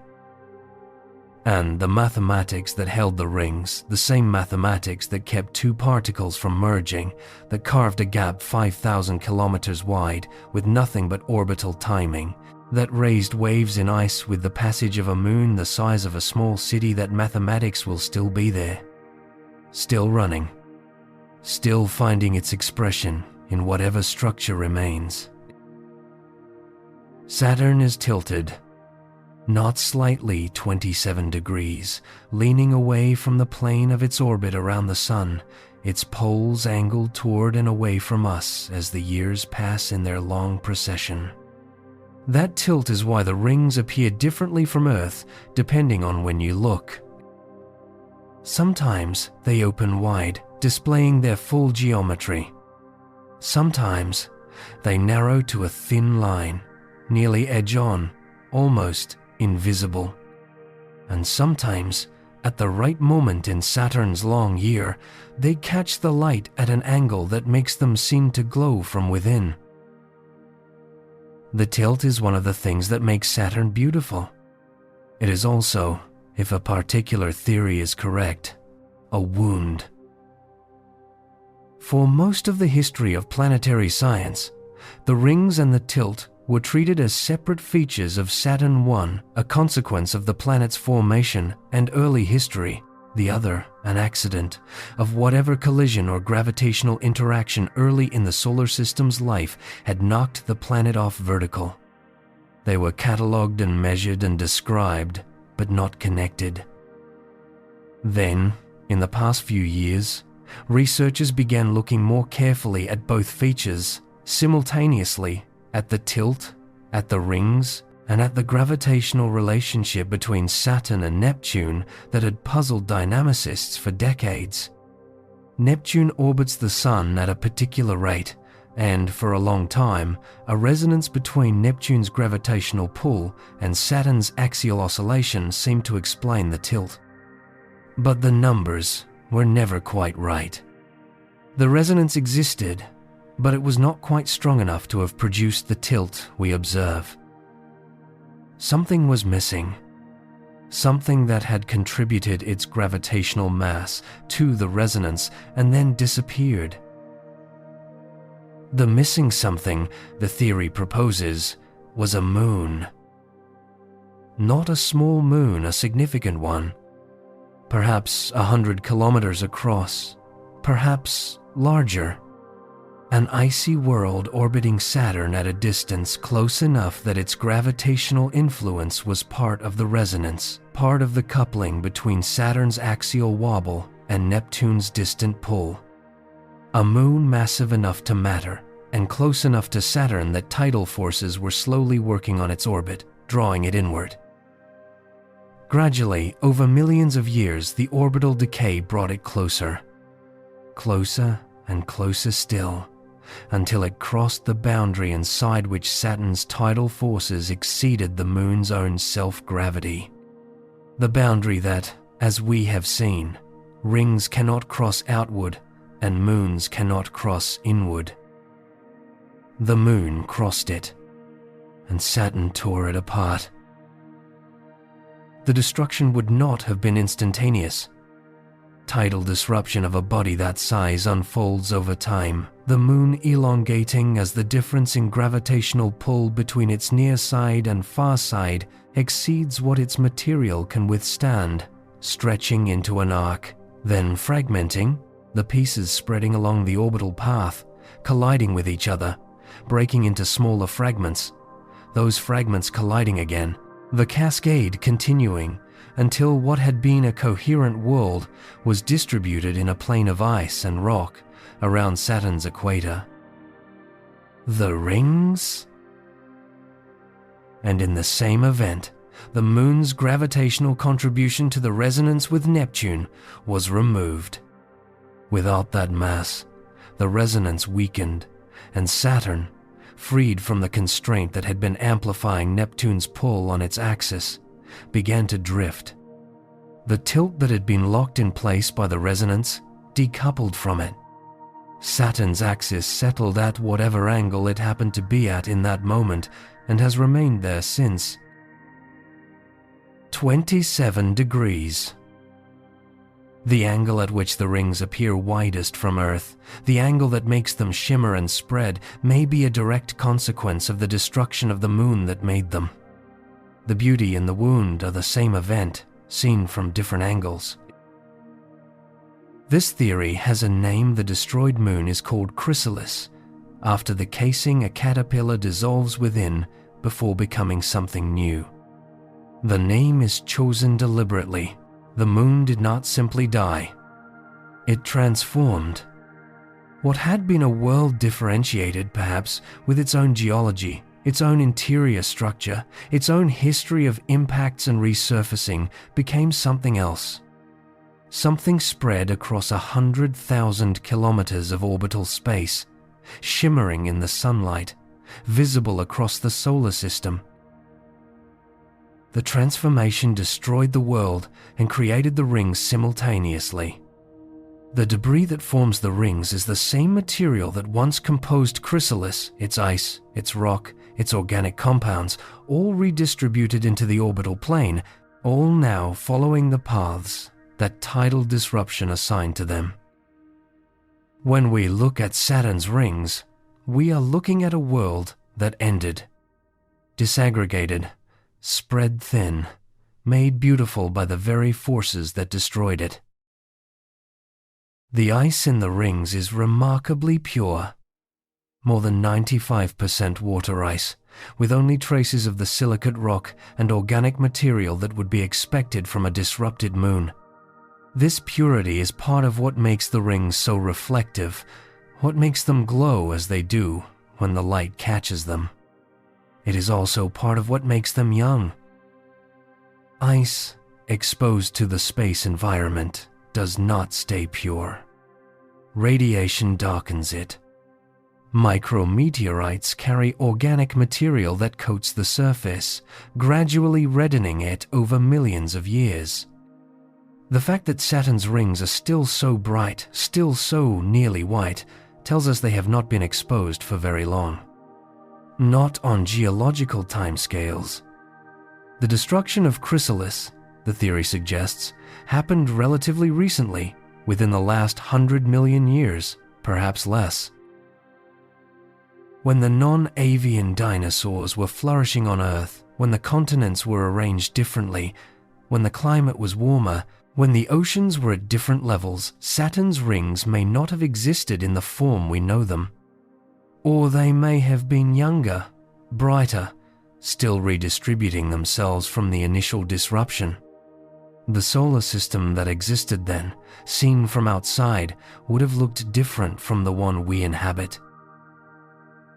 And the solar system that exists 100 million years from now will look different again.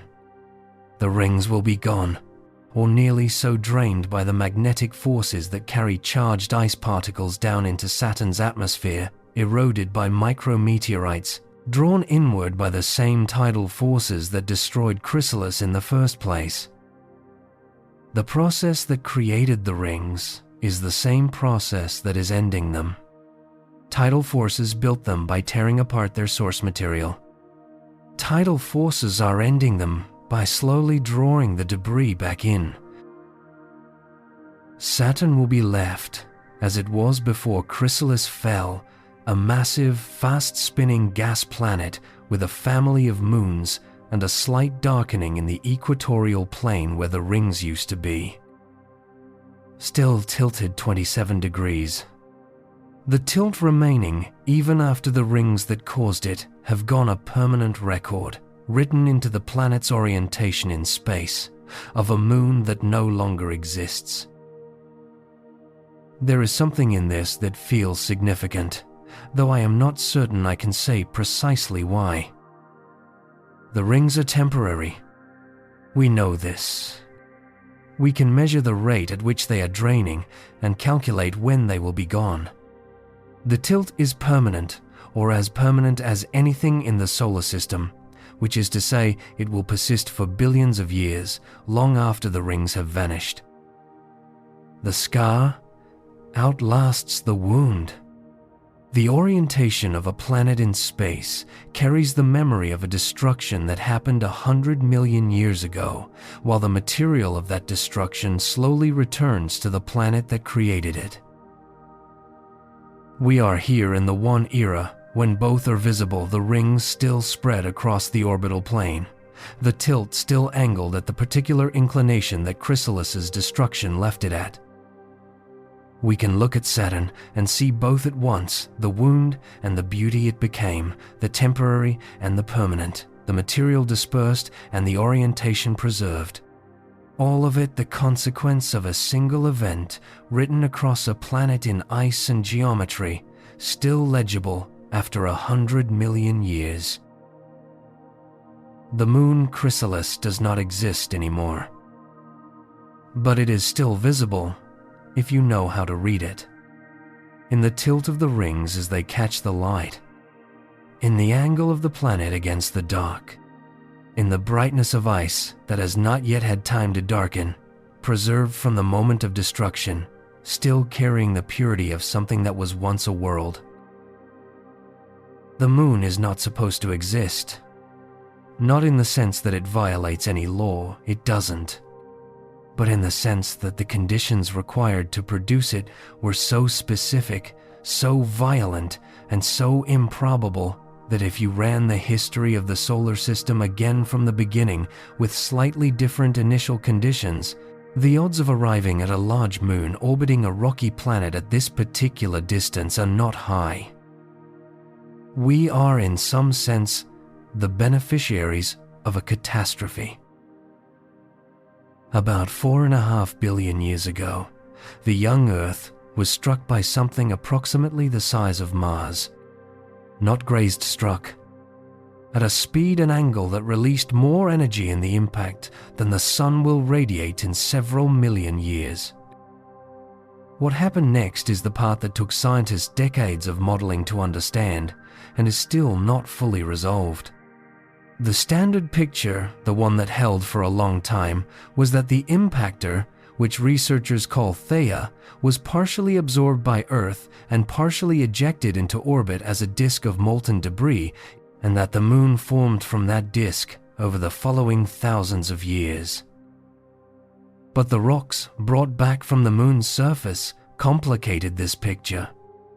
Theia, having formed in a different part of the solar system, should have had a different chemical composition than Earth, different ratios of isotopes, different fingerprints in the rock. The moon's samples should have carried traces of Theia alongside traces of Earth, a mixture of the two bodies in proportions determined by how much of each ended up in the disk. Instead, the moon's rocks are chemically almost identical to Earth's mantle. Not similar identical to the precision of the most sensitive instruments we have been able to bring to bear on the question. The chemical fingerprint of the moon is the chemical fingerprint of Earth. Theia, if it existed, has left almost no distinct trace. This is the mystery that led to the sinestia. If the impact was energetic enough, if Theia struck at the right angle and speed, both bodies may have been vaporized so thoroughly that they merged into a single structure, not two planets colliding and partly mixing, but two planets colliding and becoming, briefly, one thing entirely. A rapidly rotating cloud of rock vapor, superheated beyond anything we can easily imagine, extending far beyond the current orbit of the moon. The shape this structure would take is not a sphere. It is something more like a donut, wider at the equator than the poles, puffed outward by its own rotation, a torus of vaporized planet glowing at temperatures of several thousand degrees. Physicists call this a sinestia, and it may have been what Earth briefly was, not a planet with a debris disk, but a single continuous structure of hot gas and liquid rock, spinning so fast that its outer layers were in orbit around its inner ones. Inside this structure, the chemistry would have mixed completely. Earth material and Theia material, swirling together at temperatures where the distinction between them became meaningless, where the silicates and metals and volatiles of two separate worlds dissolved into a single composition. As the synestia cooled, it contracted. The inner portions, losing heat faster, fell back toward the center. The outer portions, still rotating rapidly, remained extended. And in those outer portions, in the cooling vapor at the edge of what had been two planets, droplets began to form.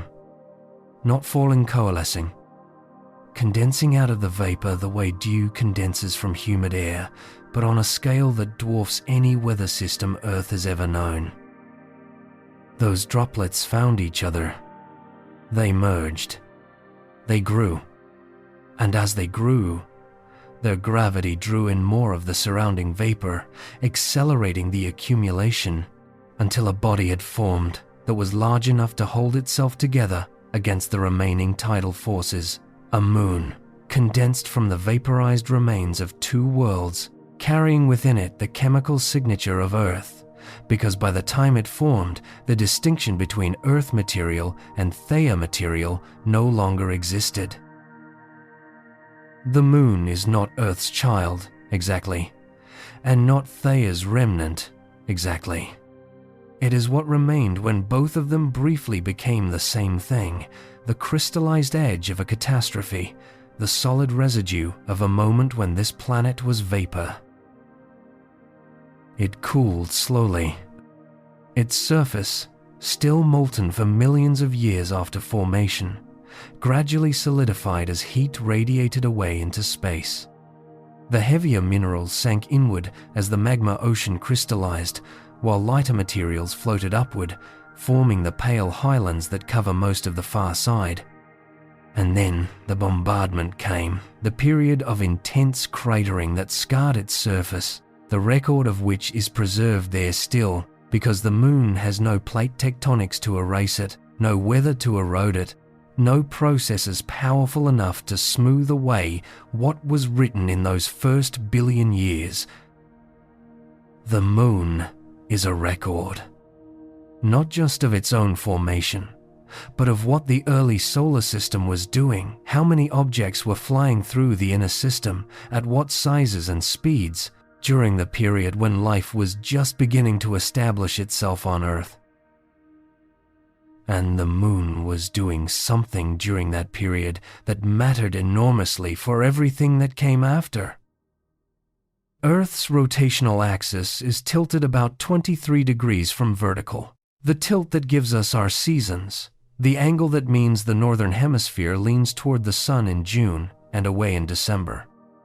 That tilt is not fixed in the way that a tilted table is fixed. It wobbles. The gravitational pulls of the other planet's Jupiter most significantly tend to perturb it, to push and pull the axis over thousands of years. Without the moon, models suggest that Earth's axial tilt would wander chaotically, varying perhaps between 0 and 85 degrees over millions of years, driven by the accumulated gravitational influences of the solar system's other inhabitants. At 0 degrees, there would be no seasons. The poles would be in permanent shadow or permanent sun, the equator perpetually heated. At 85 degrees, the poles would point almost directly at the sun, and the entire character of the planet's climate would be something we have no analog for in the geological record. The moon's gravity stabilizes this wobble. Its mass, orbiting close enough to exert significant influence on Earth's orientation, acts as a gyroscopic anchor, not preventing all variation, but limiting it to a relatively narrow range from which Earth has not deviated significantly in hundreds of millions of years. The stable seasons that allowed complex ecosystems to evolve, the predictable climate patterns that permitted agriculture, the regularity of the hydrological cycle, all of these are downstream consequences of the Moon's gravitational steadiness. The catastrophe that created the Moon also created the conditions within which life could develop from simple chemistry into something complex enough to look up at the Moon and wonder how it got there. The Moon is drifting away. Not dramatically, about 4 centimeters per year. Measurable, with lasers bounced off reflectors left on its surface by Apollo astronauts. The same tidal forces that slowed Earth's rotation from a 6-hour day to the 24 hours we inhabit are transferring angular momentum from Earth's spin to the Moon's orbit, gradually increasing the distance between them. At some point in the very distant future, hundreds of millions of years from now, perhaps longer, the Moon will have receded far enough that its angular stabilizing influence will have weakened. Earth's axial tilt will begin to wander more freely.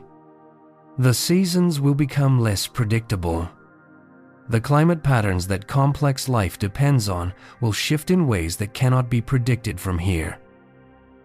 But that is very far away. For now, the Moon is where it has been for most of the time that complex life has existed on this planet, close enough to stabilize, distant enough to be seen whole, its face locked toward Earth by the same tidal forces that are slowly pushing it outward. It formed from a ring, or from a vortex, or from the cooling edge of a sinestia that was briefly both worlds at once. The details are still being worked out. The samples are still being analyzed. The models are still being refined, tested against the chemistry of the rocks, adjusted when the chemistry doesn't fit, revised again when new measurements come in. What is not in question is the result. Somewhere in the violence of that early collision, a stable configuration emerged, a planet with a moon at a distance that provides gravitational stabilization, with a chemical composition too similar to the planet beneath to have come from anywhere else. Right now, outside, wherever you are, the Moon is somewhere in the sky, visible or not, above the horizon or below it, waxing or waning through its familiar phases. It has been there, more or less, for 4.5 billion years. Before the first fish, before the first cell, before the chemistry that would eventually produce cells had finished arranging itself in the shallow ocean, before anything that would become us existed in any form we would recognize. It formed from catastrophe. It has been steadying the planet ever since. Silently, without variation, without interruption, without any mechanism that requires awareness or intention, just gravity. Doing what gravity does, holding the tilt of a planet within bounds, narrow enough for life to find its footing and hold on. The ring became a world. The world became an anchor, and the anchor has been keeping everything we know in place for longer than anything we know has existed. Release a drop of water in the stillness of orbit, no gravity to pull it down, no surface to spread against, and it does the only thing it can do. It becomes a sphere. Not because it was told to, not because something shaped it from outside, but because every molecule at its surface is being pulled inward equally by the molecules beside it, and the shape where that tension is perfectly balanced, where every point on the surface experiences the same inward pull, is a sphere. The water finds this on its own. It always has. We have been following this shape for a long time tonight. We found it in the cores of forming stars, where gravity compressed gas until fusion ignited and the pressure balance produced a sphere of plasma stable enough to burn for billions of years. We found it in the dark matter halos that cradled the first galaxies, in the event horizons of black holes, in the threshold where asteroids become worlds, in the hexagonal storm at Saturn's pole geometry, emerging from turbulence, order finding its expression in form. We found it in pigeons on a winter ledge, drawing their feathers inward against the cold, in the cells of a body, in the ancient light of a universe that distributed its energy so evenly it changed by less than 1 part in 100,000 across the entire sky.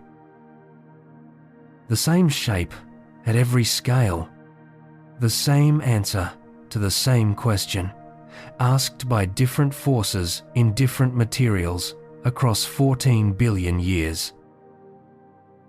The droplet floating in orbit is the smallest version of this. It holds its form not by strength but by balance, the surface tension drawing inward at every point, the air pressure pushing outward at every point, and the sphere being the only configuration where those forces agree everywhere simultaneously. Disturb it, press a finger against its surface, or push air toward it and it oscillates. It stretches into an ellipsoid. It rings with tiny waves that move across its surface and interfere with each other. And then, as the disturbance fades, it returns. The forces reassert themselves. The sphere reforms. This is not resilience in the way we usually mean the word, the capacity to endure, to resist, to persist through difficulty. It is something quieter than that.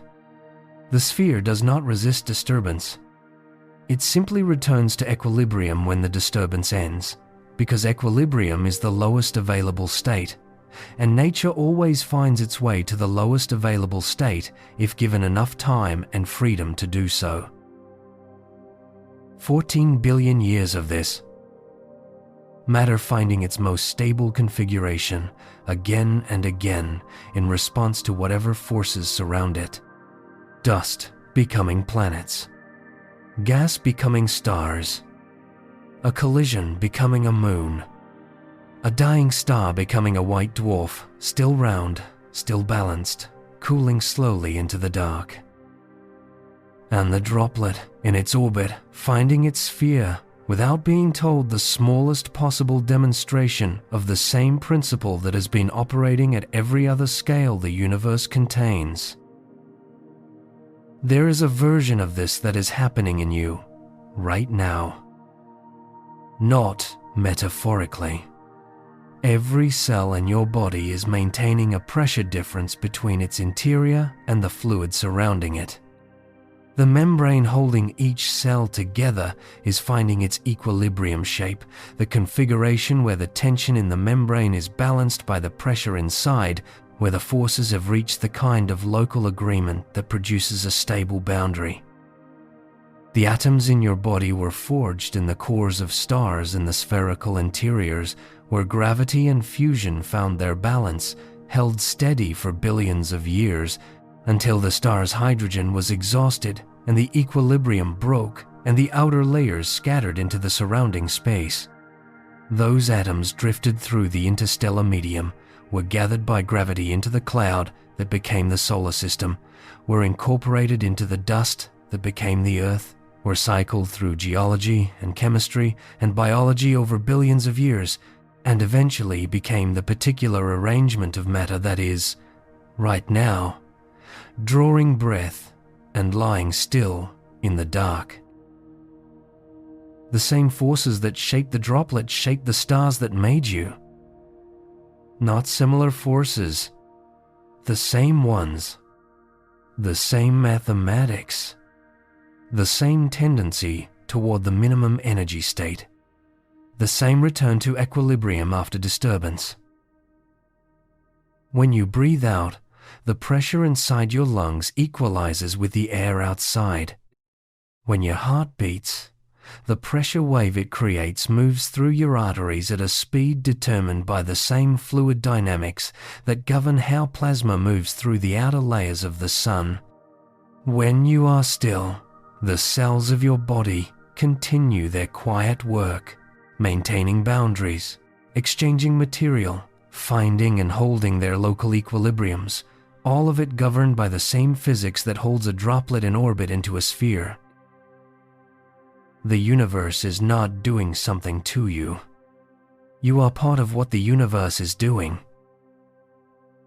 You have been following this story for a long time tonight, through black holes and galaxies, and the ancient light that painted the shape of space across the whole sky. And here, at the end of it, the story arrives where it has been pointing all along. Not at the largest scale. At this one, the scale of a body at rest, in the dark, breathing slowly. The same forces that shaped everything we followed tonight are present here. In the cells, in the breath, in the warmth of a body holding its temperature against the cool air, in the slow, steady rhythm of a heart, doing what it has been doing without interruption, since before you were born, finding its equilibrium, beat by beat, the way the universe has been finding its equilibrium since before the first star ignited. The droplet floats in its orbit. Perfect. Still. Round. Not because it is trying, because the forces around it have found their agreement, and the shape that remains when forces agree is always the same. You can rest now. The same agreement is holding you, has been holding you all along, will continue holding you through whatever part of the night remains. The universe does not stop when you sleep. The Earth continues its orbit. The moon drifts outward by its 4 centimeters, the same as every other night. The sun moves through the galaxy at its ancient pace. The photons that left the sun's core 1 million years ago continue their 8-minute journey toward the surface, patient as they have always been. Somewhere in the rings of Saturn, ice particles follow their orbital paths, never quite merging, never quite separating, sustained in the balance between gravity and motion. Somewhere in the outer solar system, a body is crossing the threshold where its gravity finally exceeds its material strength, sinking slowly toward the sphere it will eventually become. Somewhere farther out, light from a galaxy cluster that existed before the sun is completing a journey of billions of years, arriving at a telescope on a quiet mountain, carrying the story of how the universe arranged itself in those early ages into shapes we are only now beginning to read. All of it is happening. All of it will still be happening when you wake. You will not have missed anything. The universe is patient. It has been doing this for 14 billion years and intends to continue for far longer than that. There is nothing you need to hold on to tonight. The forces are doing their work. The equilibrium is holding. The sphere, that is your body, maintaining its warmth and its boundaries and its slow rhythms in the dark, is doing exactly what every other sphere in the universe does. Exactly what it needs to do. Nothing more. Nothing less. Sleep well. If something in tonight's journey stayed with you, a quiet like or subscribe keeps these stories going and tells me that somewhere, in some dark room, someone was listening. Thank you for being here.